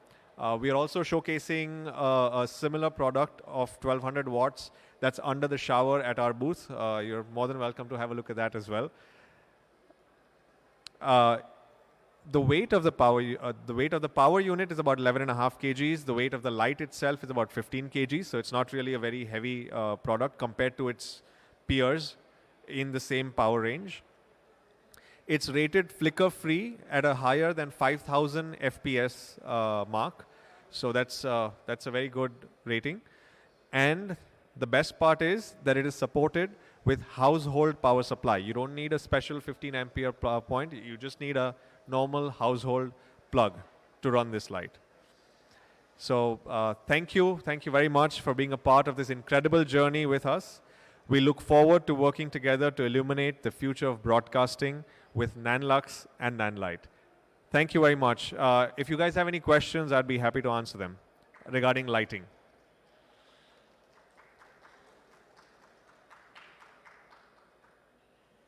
Anyone? All right. Thank you, and I welcome you to please visit us at our booth inside. Thank you, guys.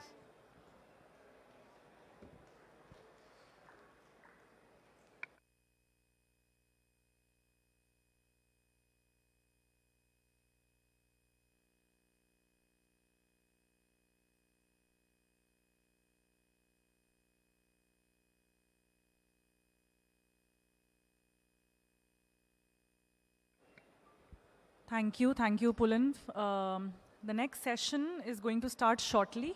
I request everybody to please be seated. Thank you.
"75 years ago,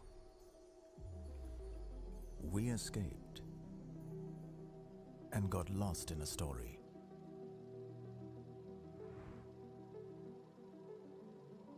To feel connected.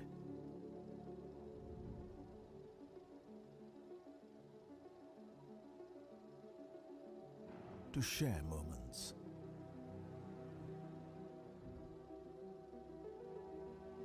Which we will remember forever. It's the most incredible thing in the world. For 75 years, we fueled the dreams of storytellers.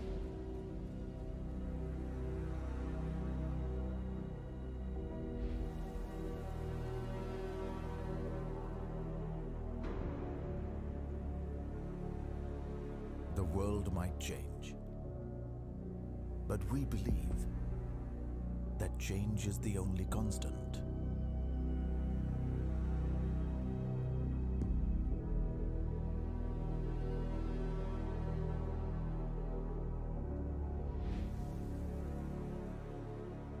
With time, we have adapted and committed to our legacy of investing in open house. I invite the panelist number 1, Ane Goswami. Ane Goswami, please come. He's an Indian cinematographer. He's a graduate from the Government College of Arts, Chandigarh, and Film and Television Institute of India. Thank you. Please be seated. Our next panelist for today is Neha Mehtiani.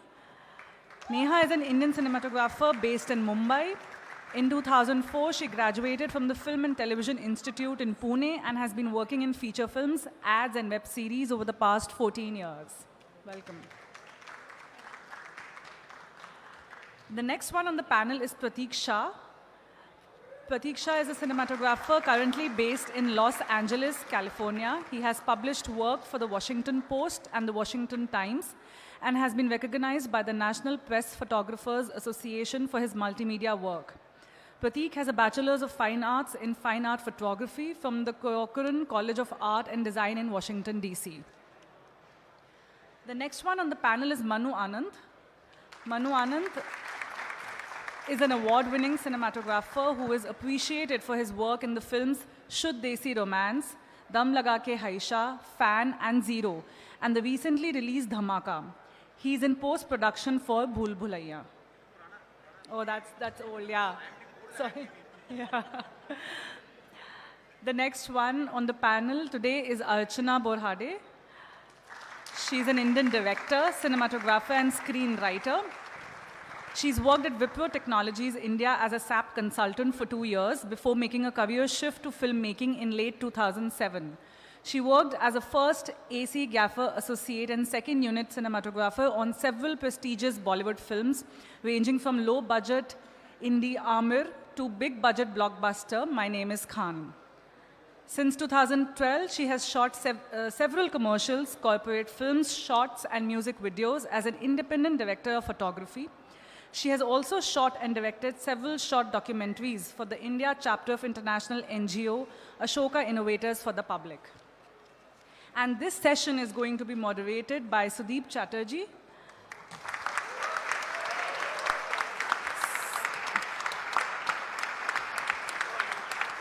Sudeep Chatterjee is an Indian cinematographer who mainly works in Hindi films and Bengali films.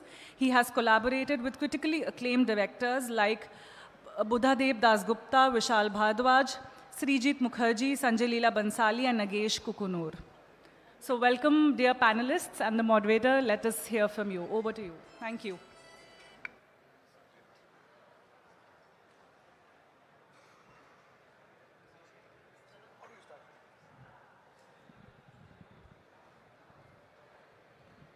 Hello. Yeah. Hi, everybody. First thing we have to say is we are all behind the camera people. We are not used to talking. And we are not used to, the lights facing us.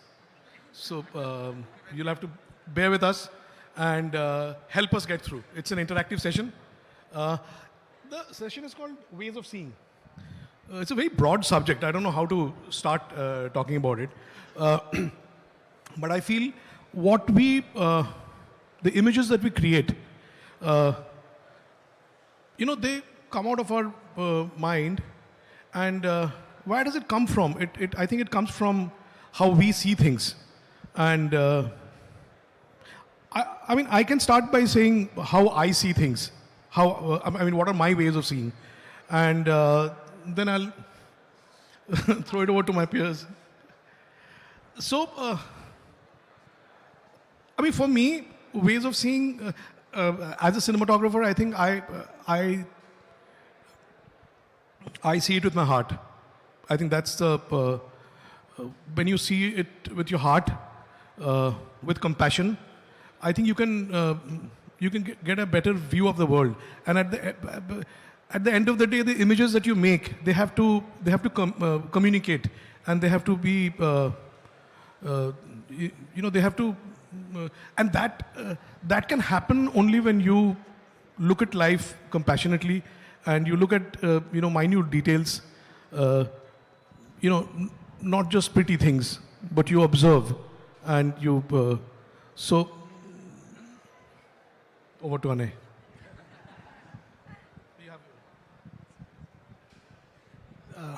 Hello, good afternoon. So, like Dada said, it's really a very, very broad subject. Or, rather, I would say, ये विषय जो है ये जिसने भी चुना है, it's rather difficult to talk about it in this gathering, and obviously we're all here because of a certain connection. We are all in some way connected to films, and we want to connect with each other. So in some sense, एक संबंध है. हम, there's a lovely prefix in Urdu, which is hum. So हम पेशावर हैं सब, and हम रंग हैं, हम आवाज़ हैं. So in some sense, there's a commonality that's going to obviously run through all of us and amongst all of you all. So we're all obviously looking for a certain kind of resonance through our work. But in terms of ways of seeing, when this came to us, we were all a bit stumped, because most of us have been sort of wondering what we're going to talk about, because it's all too broad. So in terms of ways of seeing per se, I actually just want to invoke upon,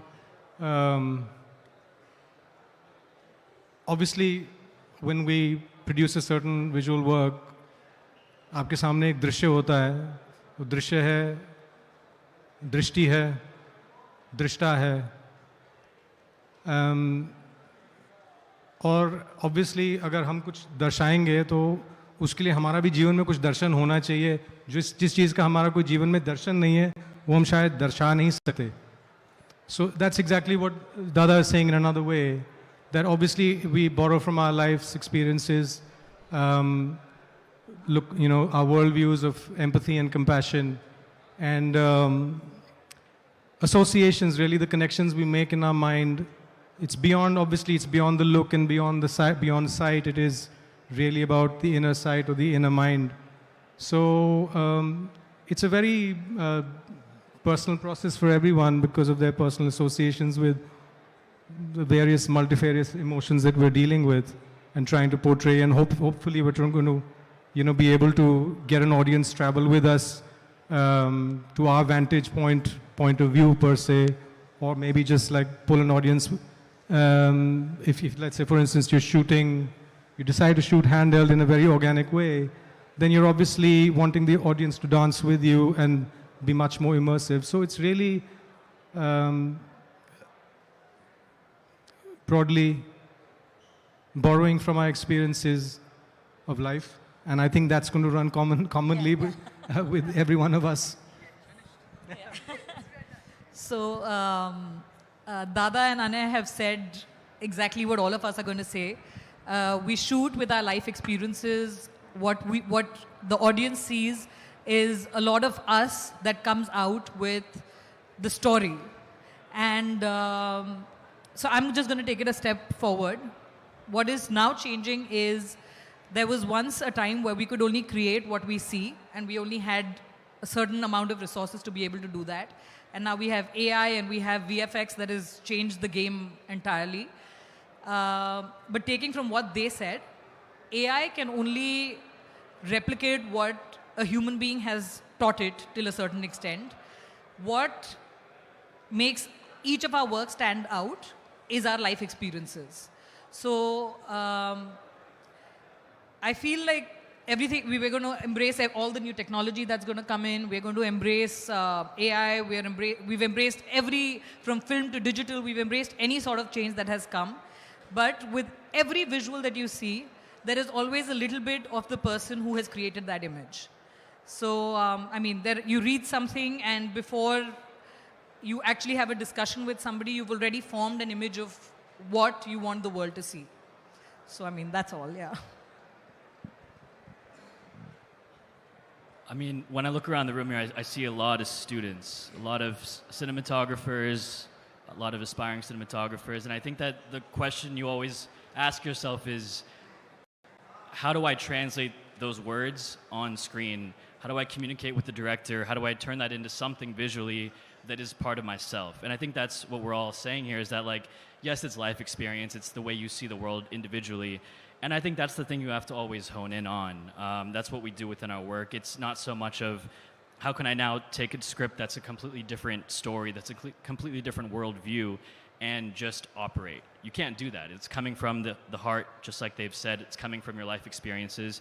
It's important to identify who you are, how you see the world, what's your politics, what's your stance on a lot of things, and you bring that in to how you visualize.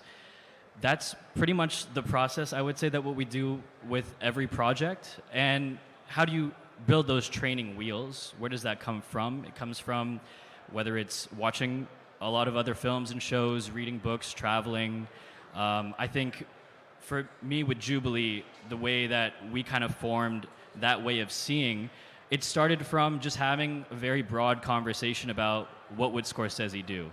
That's literally the only reference, the only conversation we ever had was, what would Scorsese do? And from there, we just started to hang out and build a connection and understand, like, how the two of us see darkness, how we see light, what that informs, you about a character. What does that say about this person and the storyline between these two characters? So I think it's just necessary to sometimes break it down beyond what's the job and go a little step back internally and figure out what affects you.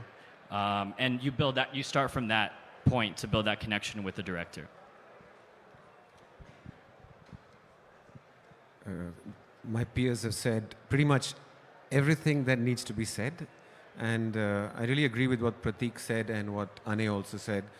Of course, it comes from our life experiences, but then we are also trying to embody a sense of a certain emotion that a script has inherently in it.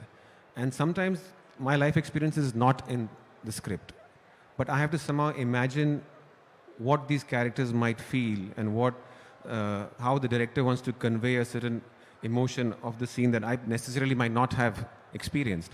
And there, I think my ability to imagine or to transport myself into the world of the characters, pretty much how the audience goes and watches a film in a cinema and transports itself into a portal into another world while viewing it. So while thinking of the script, you literally have to somehow transport yourself into a portal and put yourself into that world and see how you see that particular world would be lit, or that particular world would have the way the camera would move in that world, the way the faces would look, the way the light would look. So everything, for me at least, comes from imagining myself and sort of transporting myself into the portal of the script and into the world that that script leads to. So it comes from that for me. Hello, everyone. First of all, I just want to say I'm completely overwhelmed today because the amount of talent that is on this stage. And I'm getting to share it with them because each of them has created something that I aspire to. And I hope that someday in my life, I can achieve the kind of work that they have done. So first of all, I'm just thankful to all of you. I am thankful to Broadcast India. I am thankful to ISC for making me part of this. All of them have actually said something very significant, and that is that whatever a cinematographer does comes from the heart. They react to the script in the way their life experiences have shaped them.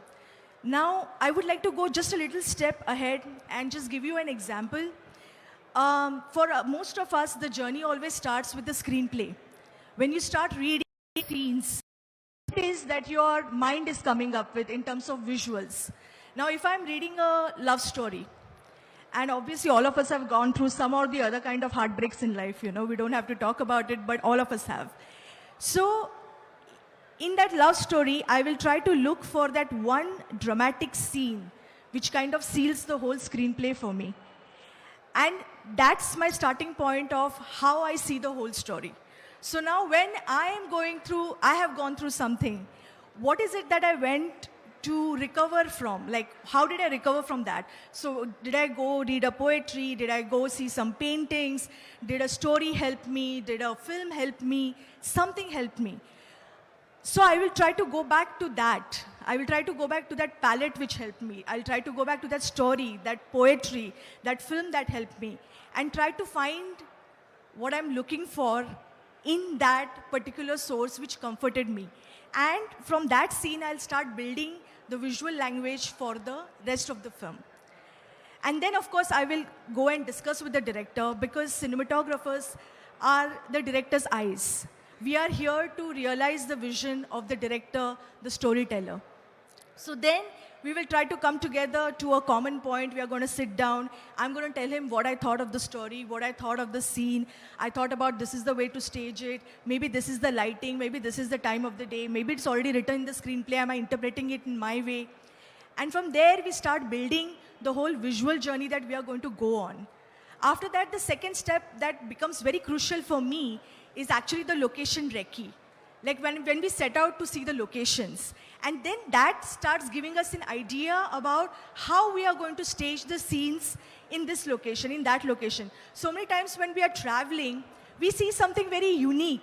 And maybe in the screenplay, the scene has been written that it happens in a house. But we see like a mountain top, which does not interfere with the story, but which gives us a great backdrop for that particular scene. So I will discuss with the director, can we do it here?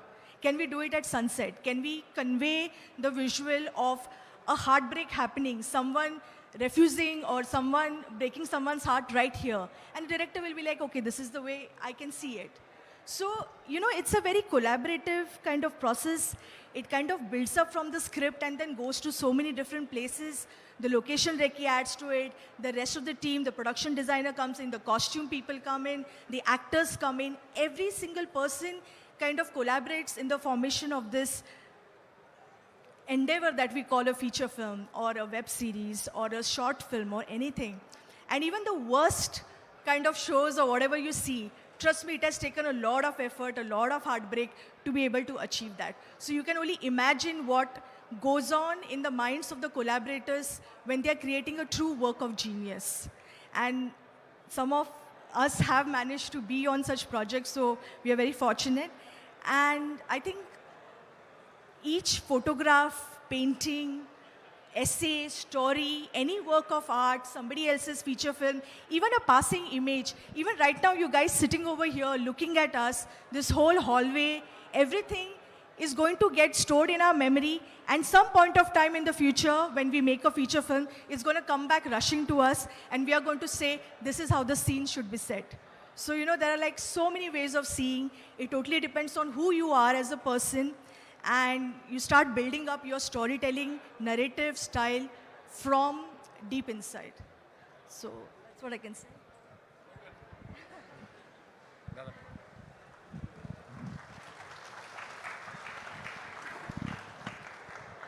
I think we should open up the house for questions.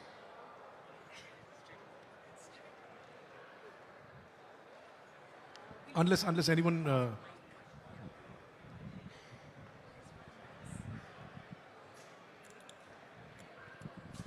unless anyone wants to say something.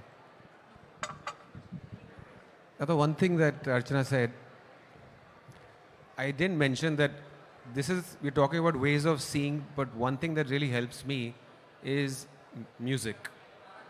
Sound and music somehow help to get a sense of an emotion that helps me translate it visually. So a lot of times I will ask a director, what kind of music do you see or feel in this scene? And that really helps me understand the emotion. Because I think music conveys something so powerful and strikes to the heartstrings so viscerally that I think it's, for me at least, it's the number one way that it helps me see, at least. So. Yeah, I think also listening to music inherently develops a sense of composition. I don't know how to put it in words, but it's all about being in that rhythm, and I think it's a great tool. I think I really get inspired by music. I listen to a lot of music. In fact, I would say if you tell me who are your biggest inspirations, I would only name musicians because and some writers. I think R.D. Burman would be my most the person who has influenced me the most, more than any cinematographer. Bhimsen Joshi. Yes. All of them.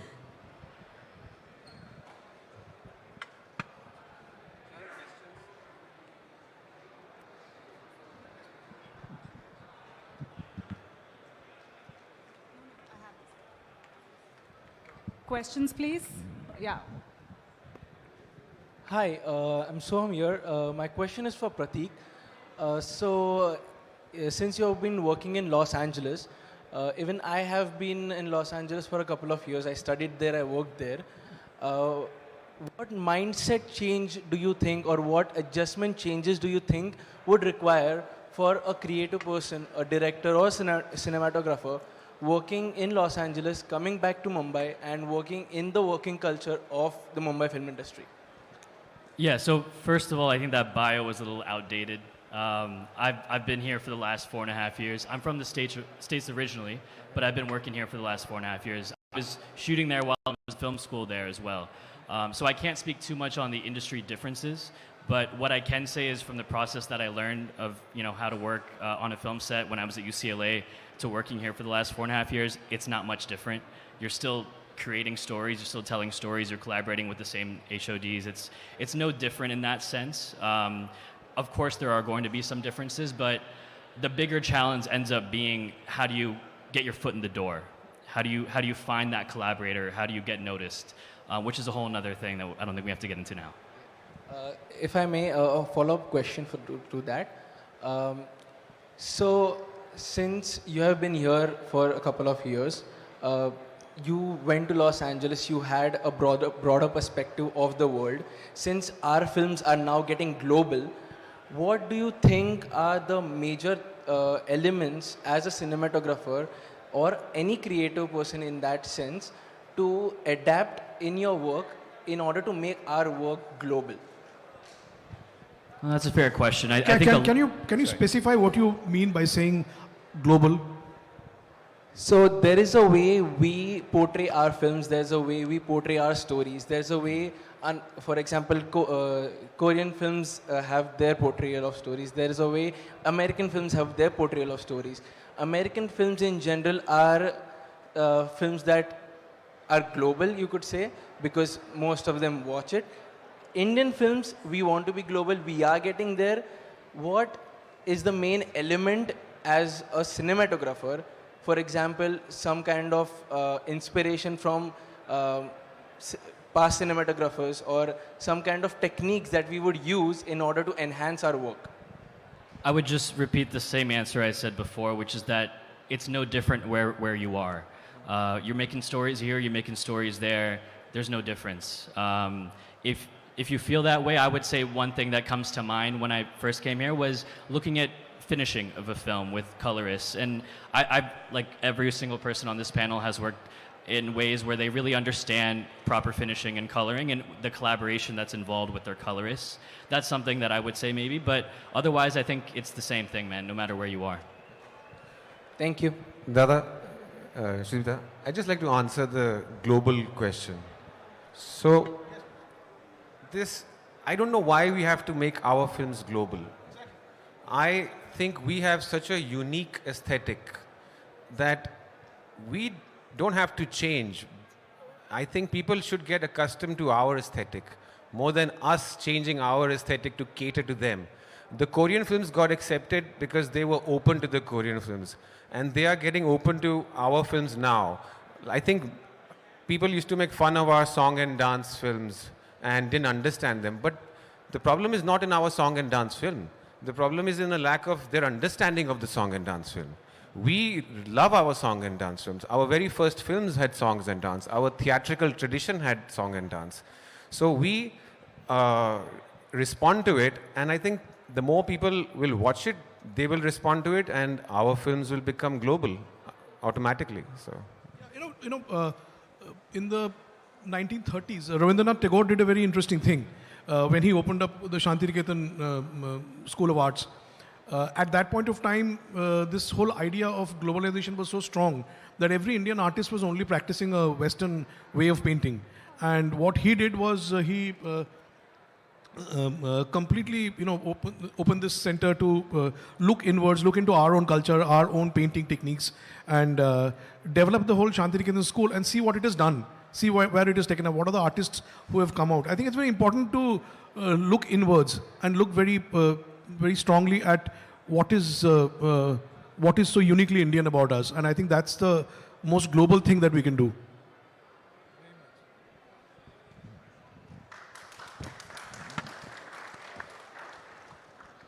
Any more questions? Yeah. Hello everyone, my name is Manika Sisodia and I have a question from Neha ma'am. Ma'am, I'm a student of cinematography and I don't know where do I start from, how to put a feet in industry basically.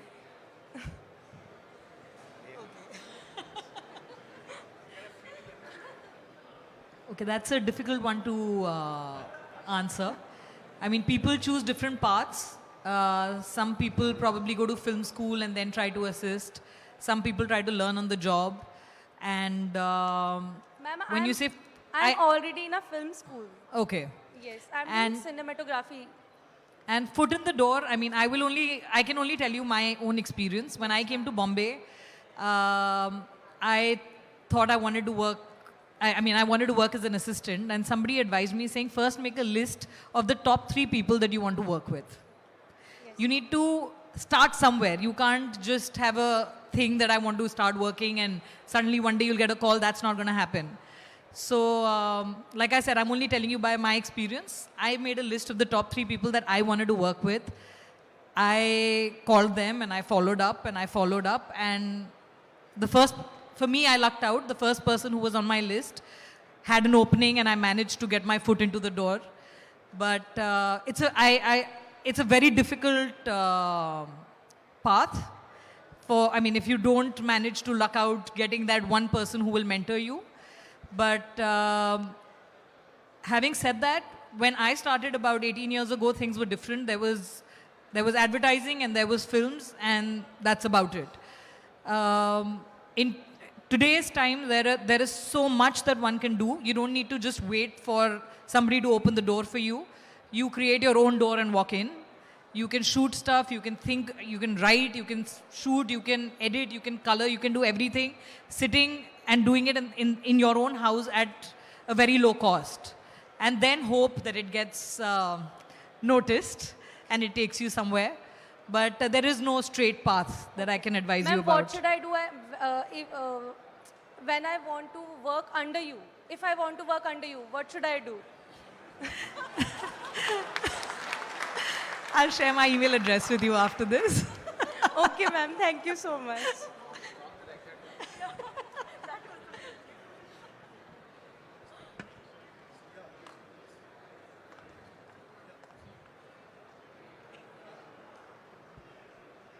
Hi, my name is A.B.I.S. My question is open to everyone. Just coming back to ways of seeing, we spoke about, everyone has, comes from different experiences. So when we are getting on a project, you know, the director is there, the cinematographer is there, the production designer is there, and they come from very diverse experiences. You know, for someone, maybe the skies are bluer towards dusk, and for some, you know, they are less bluer. So, I mean, sorry, how do you kind of, you know, resolve these differences and stay on the same page? Because everyone has a different way of seeing, and, you know, how do you get it together? I don't know, I think eventually that's why you have a director who directs your vision. That's the job of a director. We all bring in our visions and he kind of directs it in one way. You have to trust the filmmaker with his vision. So what really is your question, that how do we really bridge the gap? The question is, you know, we all come from diverse experiences and our imagery is very different, you know, from person to person.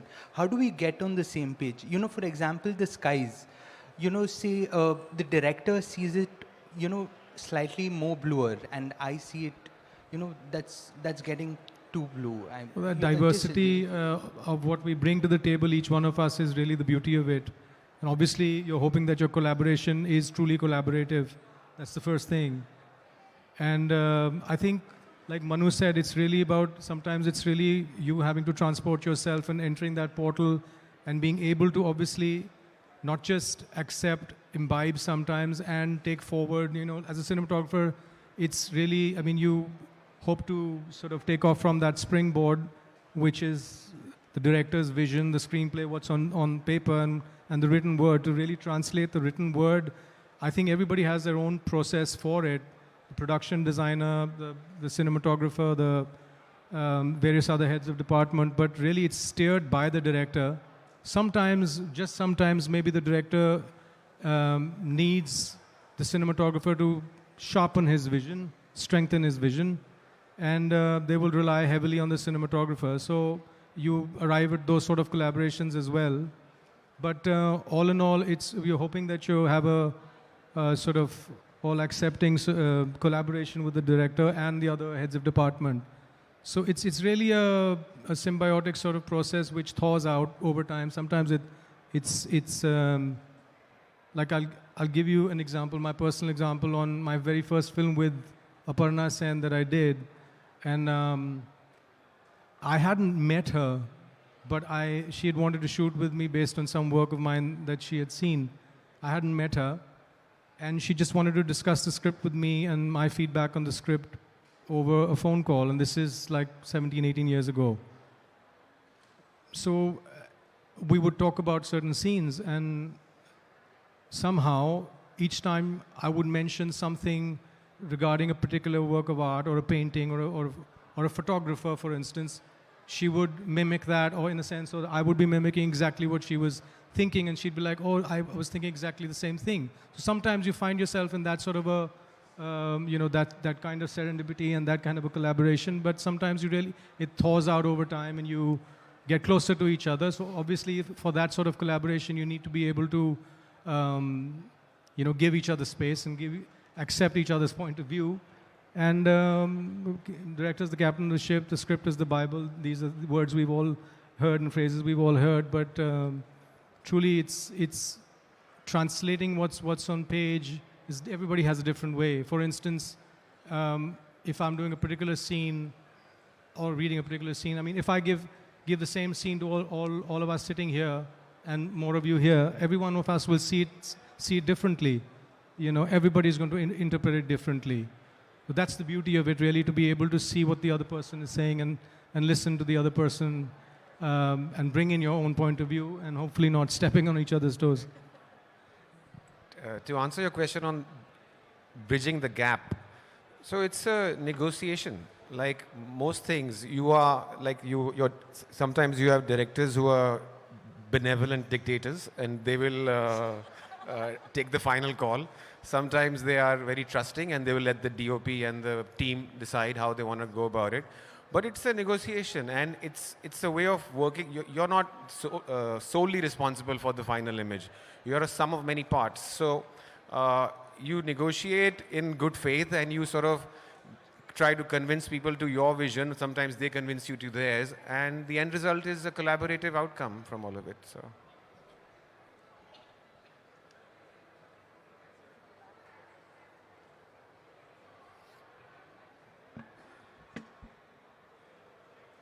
Hello sir, my name is Mansi. मेरा सवाल ये है कि अभी अभी काम शुरू किया है और इतने सारे प्रोजेक्ट तो तुरंत नहीं मिलने वाले, तो जिस वक्त पे आप काम नहीं करते हो उस वक्त रियाज़ कैसे करना चाहिए, यानी फ़ोटोग्राफी छोड़ के। और ये भी सवाल है कि इतने साल इतने सारे प्रोजेक्ट करने के बाद भी वो रियाज़ की ज़रूरत पड़ती है क्या, और आपके तरीके क्या है? Thank you.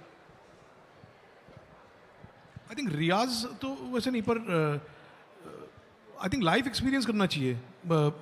What I do a lot of human tourism. I think that's the most important thing for me. I like interacting with people. I really enrich myself with their stories, with their experiences. It just that, and for me, it's a lot of reading, listening to music. Because all of this, what we're experiencing, will enhance me as a person, and that will shape my images in some way. तो plus also रियाज की आप बात कर रहे हो, तो आजकल technology is advancing in such at such an amazing pace that you have to be very updated. So you have to read up a lot because it's a great time that your image can be aided by technology in a very big way. So the more you understand it, the more you have a very thorough theoretical knowledge, the easier it is for you to, anything else?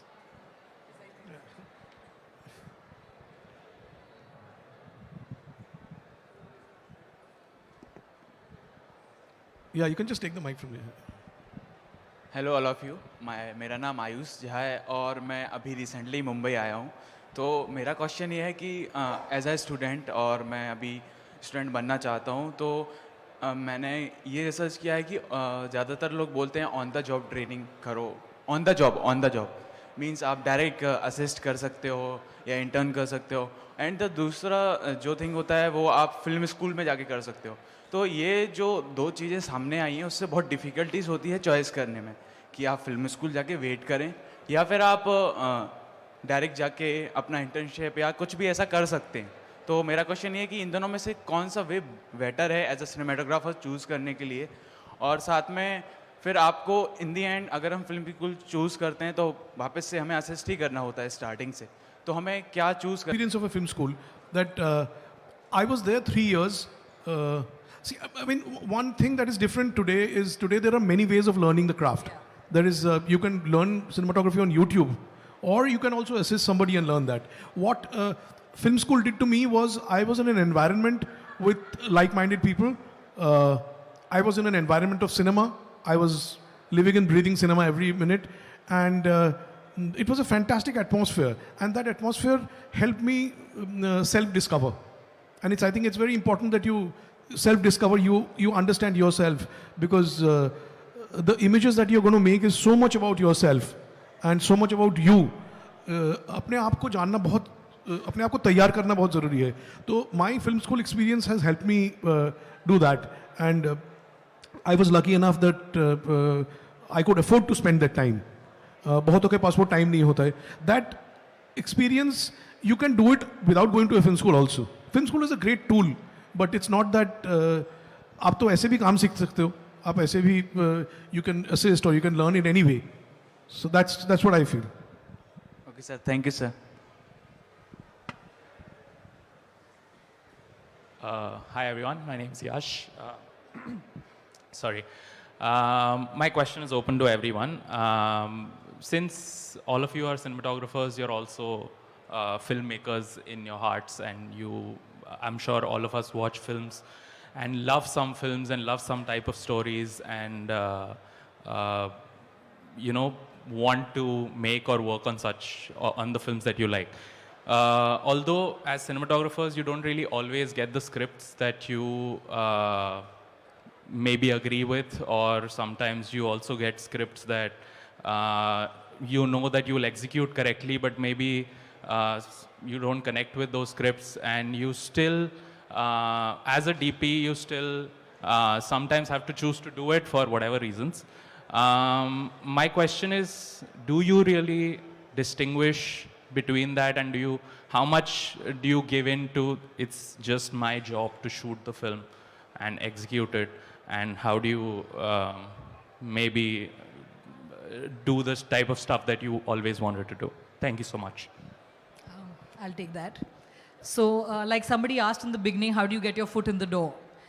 When you're starting off, sometimes out of insecurity, sometimes considering you've left the city that you live in and you've come to Bombay to make this your new home, there are a lot of things that will drive you to your initial projects. You might take the first thing that comes your way.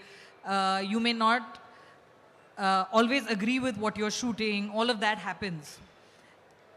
Let's talk about a stage where you've now passed that. Now you have your constant livelihood. You know that everything is taken care of. When you can make choices, a lot of times what happens is your choices are not, you may not get the best of scripts, but you know what you don't want to do.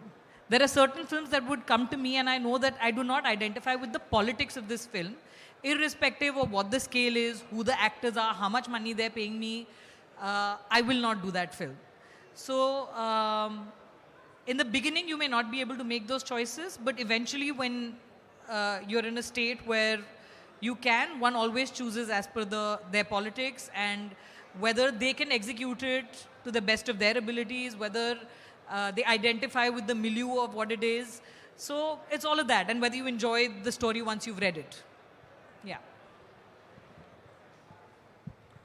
I mean, I know it's a bit of a privileged idealist mindset, but for me the answer is yes. I think it's necessary to be picky because at the end of the day, like, it's an expression.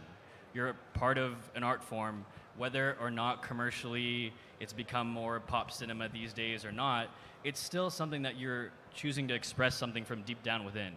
If you don't connect to it and you have the privilege of saying no because you don't need the money, then I'm all for sticking to what you believe in. I think that's important once you're at that stage that Neha's talking about. I also sometimes take it as a challenge to do films that putting myself out of my comfort zone. So I feel it helps me to challenge myself. So I try, and I've done different genres with different directors. And I think what Sudipda said in the beginning makes a lot of sense, that nobody sets out to make a bad film. No director is trying to make a bad film. No script writer is trying to write a bad script. Everybody is trying to do the best they can. And when you have compassion for the director and they approach you sometimes with like, please do my film and I would really love to see your vision. And sometimes you might not necessarily be feeling that this is something you want to do, but putting yourself out of the comfort zone, for me at least, has always led to better things happening. And challenging myself has led to better things happening. Sir, my name is Omraj और मैं जानना चाहता हूं कि sir, मैं 3 साल से lightman का काम किया था और 6-7 साल से असिस्टेंट एंड फोकस फिलर काम करता हूं। तो मैं जानना चाहता हूं कि फिल्म में लाइट यूज क्यों होता है? फिल्म शूट करते हैं तो हम लाइट यूज क्यों करते हैं?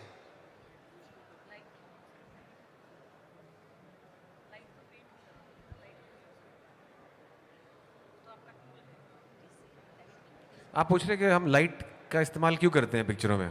या तो अंधेरे में कैसे करेंगे? मतलब लाइट का इस्तेमाल आप लाइटमैन का काम करते हैं, आप कह रहे हैं? लाइटमैन का काम 6 इयर्स पहले मैं कर चुका हूँ। ठीक है। तो अने और मैंने बहुत सारे डीओपी के साथ काम किया हूँ, जैसे कि माननीय आदरणीय विनोद प्रधान सर जी का अभी भी मैं फोकस फिलर और असिस्टेंट भी करता हूँ। और गैमिक सर जो बच्चन पांडे डीओपी हैं, उन लोग के साथ भी मैं बहुत सारे शूट कर चुका हूँ। तो मैं जानना चाहता हूँ कि लाइट का यूज क्यों होता है फिल्म में? आप कह रहे हो कि मतलब ये आर्टिफिशियल लाइट क्यों यूज करते हैं, नेचुरल लाइट में क्यों नहीं शूट करते? हाँ, ये ना, तो आपको क्या देखना है सिनेमा में? जो आप आंखों से देखते हो वही देखना चाहते हो, तो आप सिनेमा हॉल में क्यों जाते हो? आपको कुछ अलग देखना है ना, आपको कुछ वो अलग दिखाने के लिए लाइट यूज़ करते हैं हम। जो ऐसा नहीं है कि लाइट हर समय यूज़ करना ही चाहिए, पर कभी जब आप चीज़ों को मोल्ड करना चाहते हो, जब आप चीज़ों को अपनी तरह से दिखाना चाहते हो, तो आप फिर मतलब न्यूज़ देखो, फिर आपको सिनेमा देखना नहीं है तो। सर मुझे जहाँ तक कुछ लोगों ने बताया और DOP and assistant and director लोग ने बताया है कि मतलब लाइट जो होते हैं स्टोरी क्रिएट करते हैं, और करने के लिए तो हम कुछ भी कर सकते हैं, विदाउट लाइट भी शूट कर सकते हैं, नेचुरल पे भी कर सकते हैं, लेकिन लाइट जो होता है स्टोरी क्रिएट करता है। और कुछ डीओपी ऐसे बोलता है कि हम लोग ब्यूटी दिखाने के लिए करते हैं, कुछ बोलते हैं कि हम लोग कुछ नहीं, बस ऐसे ही शूट कर लेते हैं कि अच्छा दिखना चाहिए।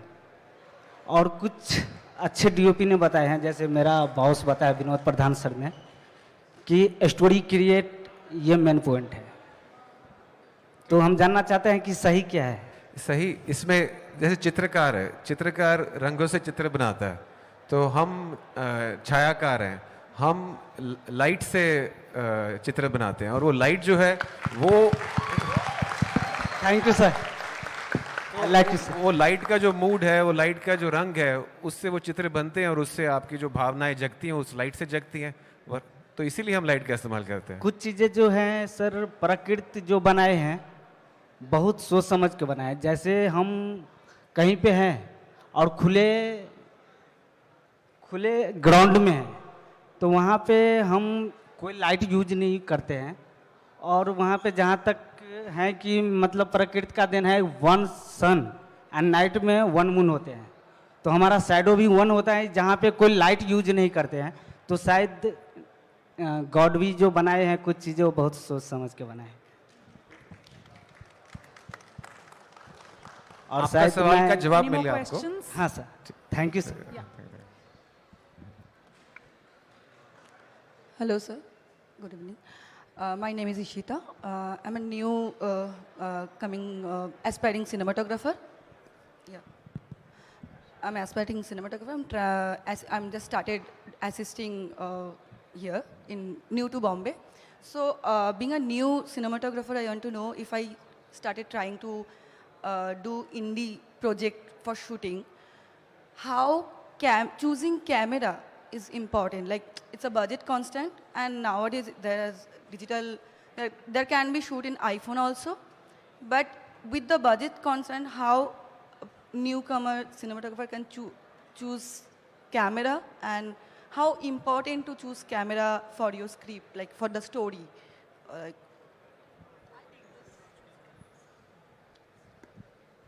Hi, can I get your name, please?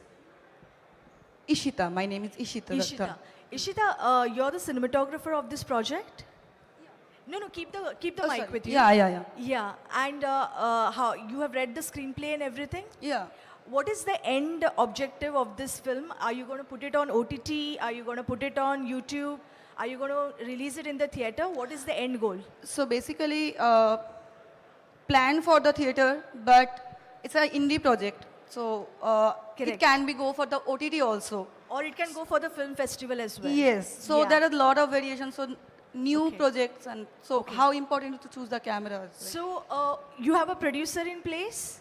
Yeah, whole team is there. Okay. So I'll tell you from my experience, because I've also produced and shot the feature film. See, please understand where you're going to put your film out. Okay? If you're going to give it to the OTT, if you're going to go to film festival, only film festival and then you're okay. You don't care about the money coming back. See, there are a lot of projects which are artistic, right? And the makers, the producer is like, I want to make this film. I don't care if it goes to the OTT or not. I don't care if my money is recovered or not. In my case, I will tell you, when we started off making the feature film, we had to think that because of the budget, it was a low budget film, but I still wanted to recover the budget. So I knew that it had to end up on an OTT. And OTT has standards, they have specifications about what camera work or what level of resolution they are going to accept. Yes. So you have to understand as a DOP that it is your job to tell the director and the producer, don't give me ekdam low resolution ka camera. Give me something that I can sell, that you guys can eventually sell to the OTT. So as a DOP, it becomes your job. Second thing, they will talk to you about budget. Everybody always talks about budget. I will tell you, all of that budget will come to nothing if eventually your acquisition format is rejected. Do you understand that? Yes, sir. So you might save like 2 lakhs, 3 lakhs on a acquisition format. They will say, chalo tum Alexa mat karo, tum is pe Canon 5D pe shoot karo. But who is going to purchase your film afterwards? And what is your responsibility as a DOP? Your responsibility is to tell them that these are the acquisition formats that the OTTs are accepting. If you want to go theatrical also, you have to shoot at a certain resolution. You can't go below that. Also, this is another interesting thing I and Pratik were talking just as we were coming up. You have to also think about the future a little bit. Yes. Now, I sold my film to Sony Live, okay? And right now it is there. So my acquisition format was Alexa Mini, okay? I shot at 2.8K. 2 months after I sold the film, they said, what is your acquisition format? I said, it is 2.8K. And they said, do you have a 4K version? You know why? Because they're preparing for the future. Yes. They're preparing for the next 5 years, when the resolution is going to be improved even more. So the OTTs have started asking you on questions like that. Now, if they had asked me before I sold the film, there was a chance it might have not got sold also. They came to that conclusion 3 months afterwards, then mandate changed. So always make sure, this is very, very important for every aspiring cinematographer. Ask the producer, what is the end goal of this film? Where are you going to put it up? Is it a theatrical? Is it a film festival? You plan to sell it? You're okay not selling it? Because the OTT platforms will hound you to a certain resolution only. They are not going to accept low resolution stuff. So please, please inform your directors, producers, your financiers, everyone about that. Okay, so does that answer your question? Yeah. Absolutely. Thank you so much. I'll just add one little point to that. So what Archana said, the format, resolution and everything is important. But so you have multiple cameras that will meet those OTT standards now. Now, within that choice, I always tell my assistants also, choose the one that you have the most practice with and you're the most comfortable with. Or you spend enough time getting really comfortable with it, because it's like an extension of you when you're shooting. So there's, amongst those 7, 8, choose the one that you're most comfortable with. Okay. Thank you, sir. Thank you so much. Anybody else?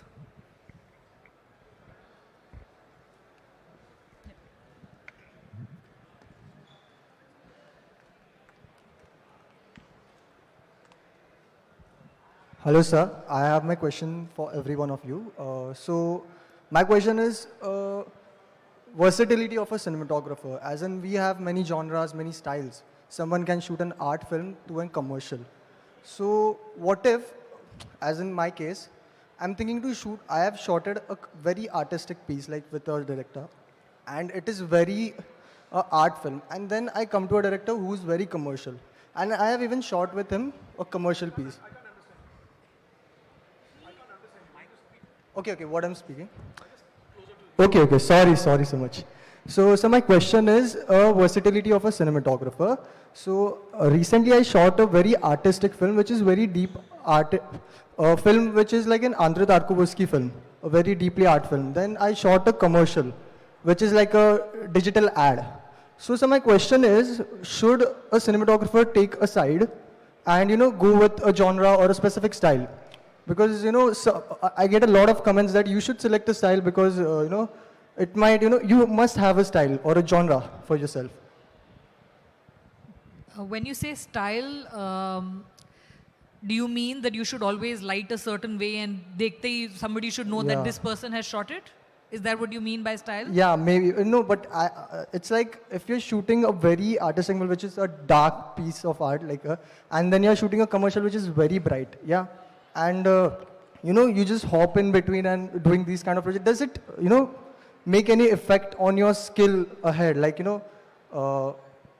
agar main commercials kar raha hu, then I do an artistic film, then my perspective of art has been changed because of the commercial style I've been doing on all. पर आप commercial को art क्यों नहीं समझते? No, no, I prefer it as an art only. ये distinction जो है कि ये आर्ट फिल्म है और ये कमर्शियल फिल्म है, ये डिस्टिंक्शन क्यों है? Because I've heard it from a lot of people. No, but basically, sorry. You मैंने just... पहले आप. You basically have to be true to the story that you're telling. Yes. So, like he is saying, you can't do a demarcation of everything that is being created is art. Good art, bad art, that is all dependent on perspective. So, it's just, you have to be true to what you're doing at that given point in time. मैं एक उदाहरण देता हूँ. मैंने अभी देवानंद के 100 साल के जन्म दिवस पे गाइड पिक्चर देखी थिएटर में जाके. उससे ज़्यादा आर्टिस्टिक और कमर्शियल फिल्म दोनों मैंने देखी नहीं आज तक. अब ये डिस्टिंक्शन जो है हम क्यों बनाते हैं? आप गाइड देखोगे, आप बोलोगे ये तो कमर्शियल फिल्म है या आर्ट फिल्म है, क्या है ये? तो ये डिस्टिंक्शन मेरे हिसाब से है ही नहीं. ये हर एक art is subjective in any case. Got it. I think also as far as like from the cinematographer's point of view, just a couple examples you can look at. If you look at Greg Fraser, who shot Rogue One, or Bradford Young, who shot Solo, I think everyone might be familiar with Bradford Young's work way before Solo. You might have also heard that people walked out of Solo in the theaters because it was so dark. He didn't change. He still shot Star Wars, but he maintained his lighting approach because he wanted to do both films, but say, this is who I am. So I think you don't really have to make a choice. I think you can just be like, if you want to change your lighting style because that's who you are, you can do that. But there are plenty of examples of people who will do larger, more commercial films and still maintain their identity. I think that's also possible. Also, the only thing I feel आपको सोचना चाहिए, आप drama shoot करो, आप thriller shoot करो, आप musical shoot करो, the only thing I think which will define you as a cinematographer is the consistently good work that you do. Now we know, look at someone like Roger Deakins and we say, perfect filmography. Like every film he shot, it's amazing. The same guy did Skyfall, the same guy did Blood Simple.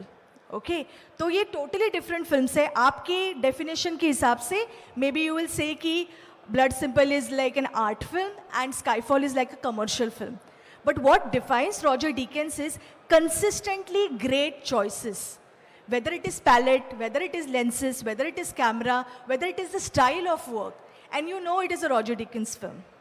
But the beauty of Roger Deakins' thing is, and he always talks about it, and I think most of us also believe in it, is never draw attention to the camera.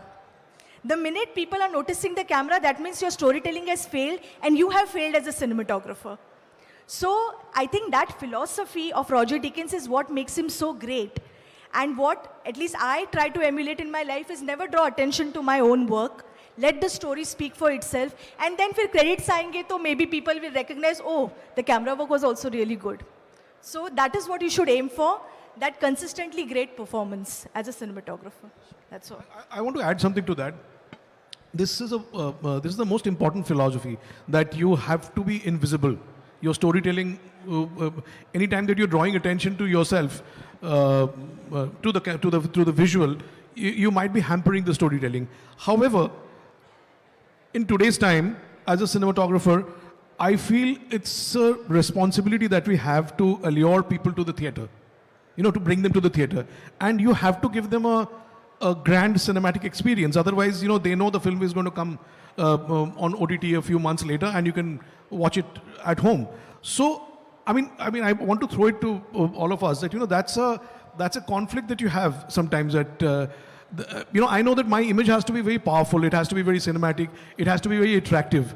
And somewhere it's a very fine line that you have to draw that, of course, invisible, it can't draw attention, all that is fine. But it has to be a grand image that people are going to, move out of the comfort of the home. They're going to come to the theater, buy a ticket, and watch it. And this, you have to kind of convey this at a trailer level. So that's also something that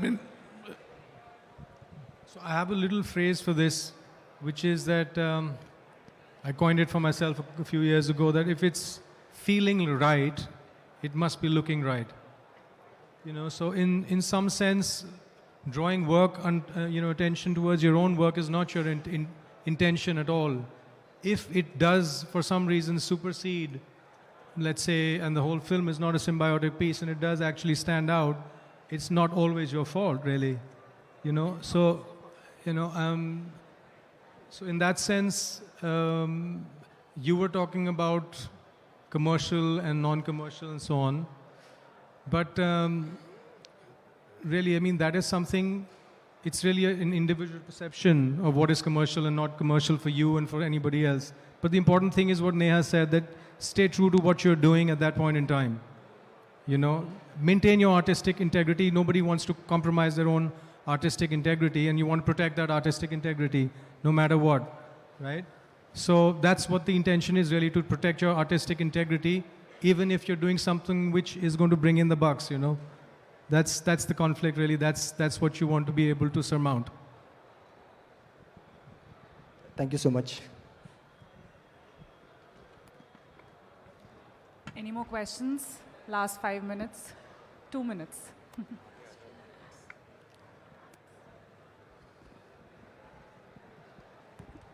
Hi, my name is Arun, and I want to ask, basically, as a budding first AC, second AC, etc., on the path of working our way to becoming cinematographers, since you all have seen a lot of first ACs come, and maybe some have made it, some have not, probably picking your brain in that sense, what is the thing to do apart from skill acquisition, meaning operation and all of that, what is it that we should be doing to, invest better in us becoming cinematographers in the next years coming, be it networking or be it anything, like just to pick your brain in that side, I would like to ask. Before we get into the technicals of all of this, let me tell you what cinematography is. It is 90% people skill and 10% what you show on screen. So as an assistant, you need to start building your relationships. That is key to you getting anywhere. That is key to you getting your foot in the door when you want to start out. So it is 90% skill management when you're a first AC or a second AC and you treat the people that you're working with badly, whether it's your light boys or anyone else on the crew, and you treat the people who are senior to you very well. Everyone is noticing what you're doing. So, I mean, before we get into the technicalities of it, that's what I want to tell you.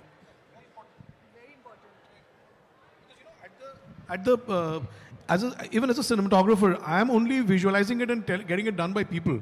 I mean, it has your people, your assistants, your lightmen who has to believe in your vision, and they have to give their 100% to achieve that.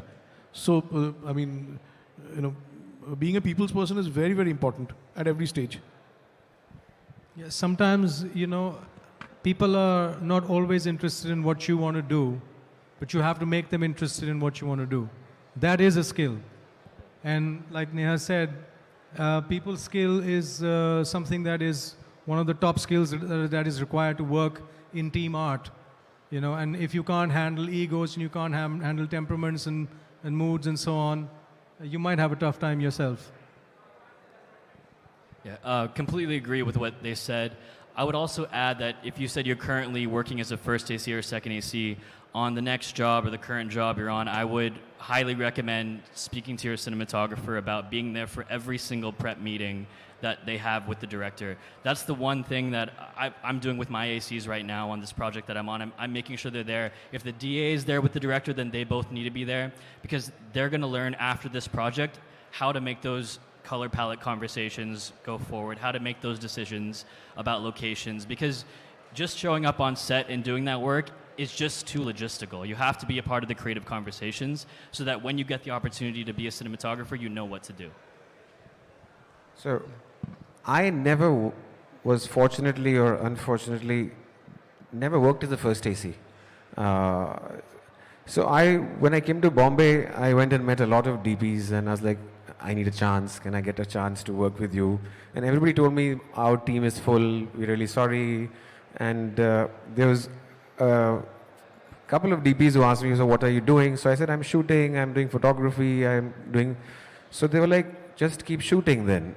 Just keep shooting. And one gentleman just said, what is stopping you from shooting now? And I was like, at that time there was a lack of stock, so I had to go and collect like loose ends and shoot with that. So I tell my assistants also that you have to just keep shooting. Otherwise, you might become a lifer. And like Prateek said, it's really important to be also part of the creative process. So I have had my assistants actually, and some directors have given my assistants narrations of the film with me. And they will take their feedback also. So be part of the be part of the shoot and be part of the post. But the bottom line is that you are going to get cinematography work not as a first AC, only as a cinematographer when people see what you have shot.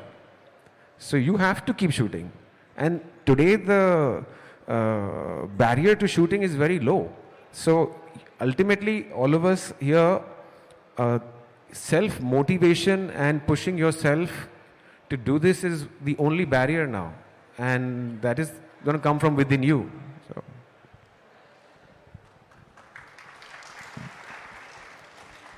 I want to add something to what Manu said. He's spoken about keep shooting and also be a part of post-production. So for all of you ACs out there, I can't emphasize enough, if you can afford it, spend time in post-production, because the cinematographer's job is never over till post-production and till he's actually colored and finished the image, whether it's months and months of VFX work and VFX teams working on your image collaboratively or with the colorist. So don't ever undermine the importance of post-production and finishing that image in post. So all you ACs, do pay some attention to that, right?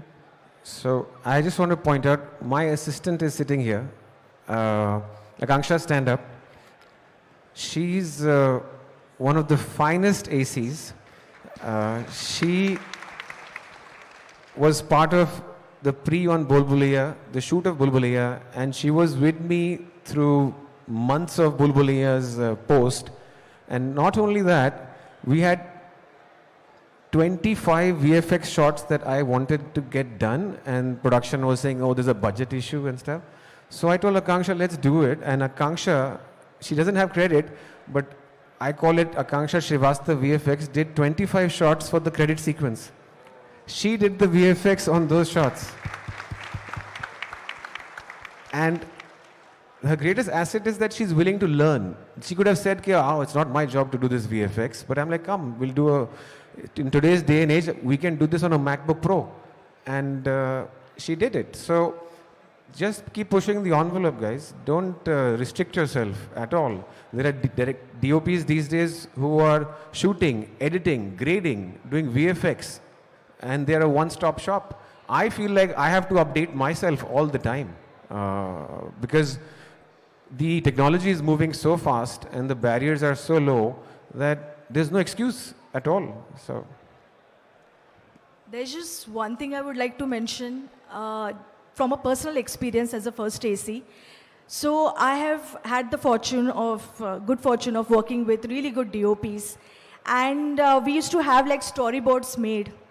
So on the storyboard, we used to start writing whether this is like just a simple shot, or this is over the shoulder, or there is a track and trolley movement, or there is some sort of steady cam or jimmy jib or all of that. And I used to make sure that all the storyboards were properly named and numbered and everything scene wise, and go through it over and over again.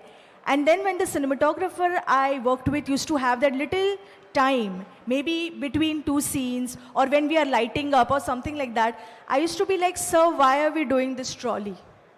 Why are we doing this as a steady cam? Is there like a narrative need to do it, or are we just doing it because, say the director wants it or something? That kind of conversation. And I'm not saying that you'll always get a great answer because everyone's so busy and stuff like that. But sometimes, if you have that kind of curiosity, eventually when you become the DOP, you will actually ask questions like that. Like, why are we doing this movement? Why are we placing the light in a certain way? Why are we having a particular contrast ratio? If we have chosen the color of the background or we have chosen the color of the costume a certain way, why? Because say your DOP is not able to take you to those creative meetings, which Pratik said we should go to, but if they are not able to, then this kind of questions coming into your mind not just makes you a better first AC, will eventually make you a great DOP. So that's my 2 cents on it. Thank you so much. I had a quick this thing, if I may, which was just that any pitfalls for early DPs that you guys, that you all have observed in general over all of these times that, you know, that you could inform us that we could avoid, or anything like that. Thank you.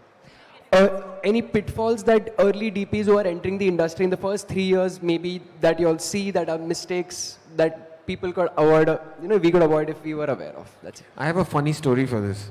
So, when I got out of film school, I did a job where what Ane said really happened to me.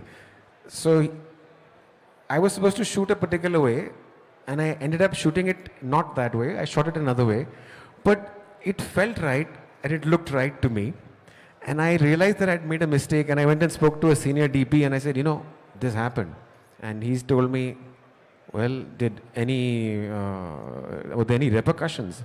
I said, not yet, but what if they say this? He said, well, if they don't say anything, you don't say anything.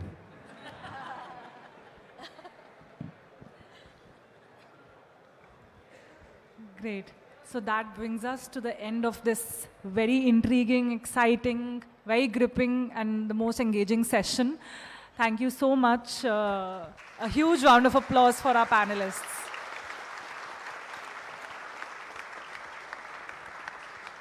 I invite Kavita Sharma, Senior Director, Nürnberg Messe India, to please hand over mementos to our esteemed speakers.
Thank you once again. A huge round of applause once again to our esteemed panelists. Thank you.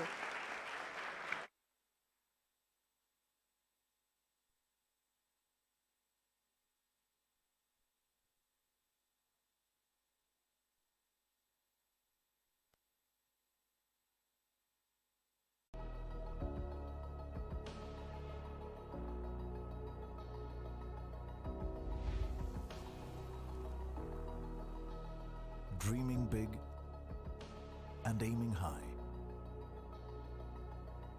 constantly striving to serve.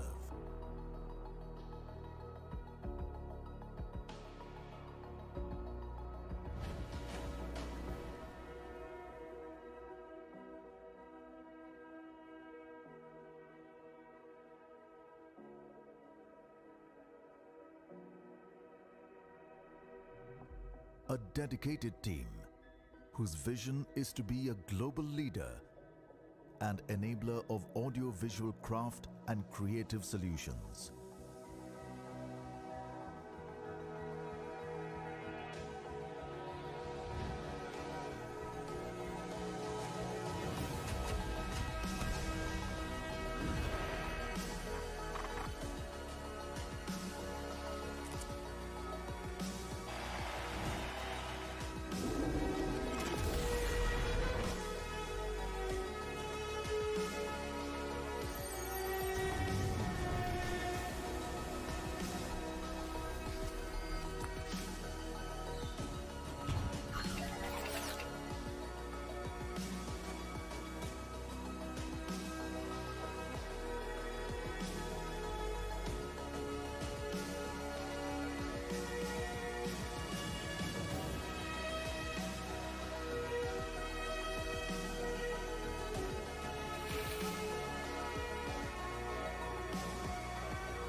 An extraordinary team whose combined mission is to unlock, inspire, and nurture the imagination of storytellers.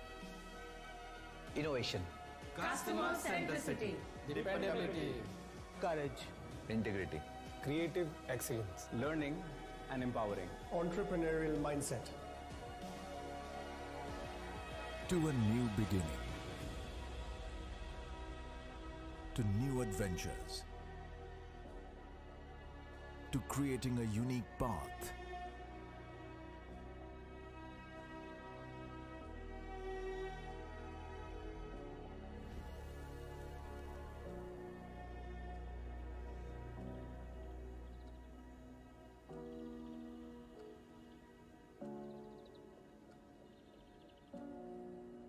We are just getting started.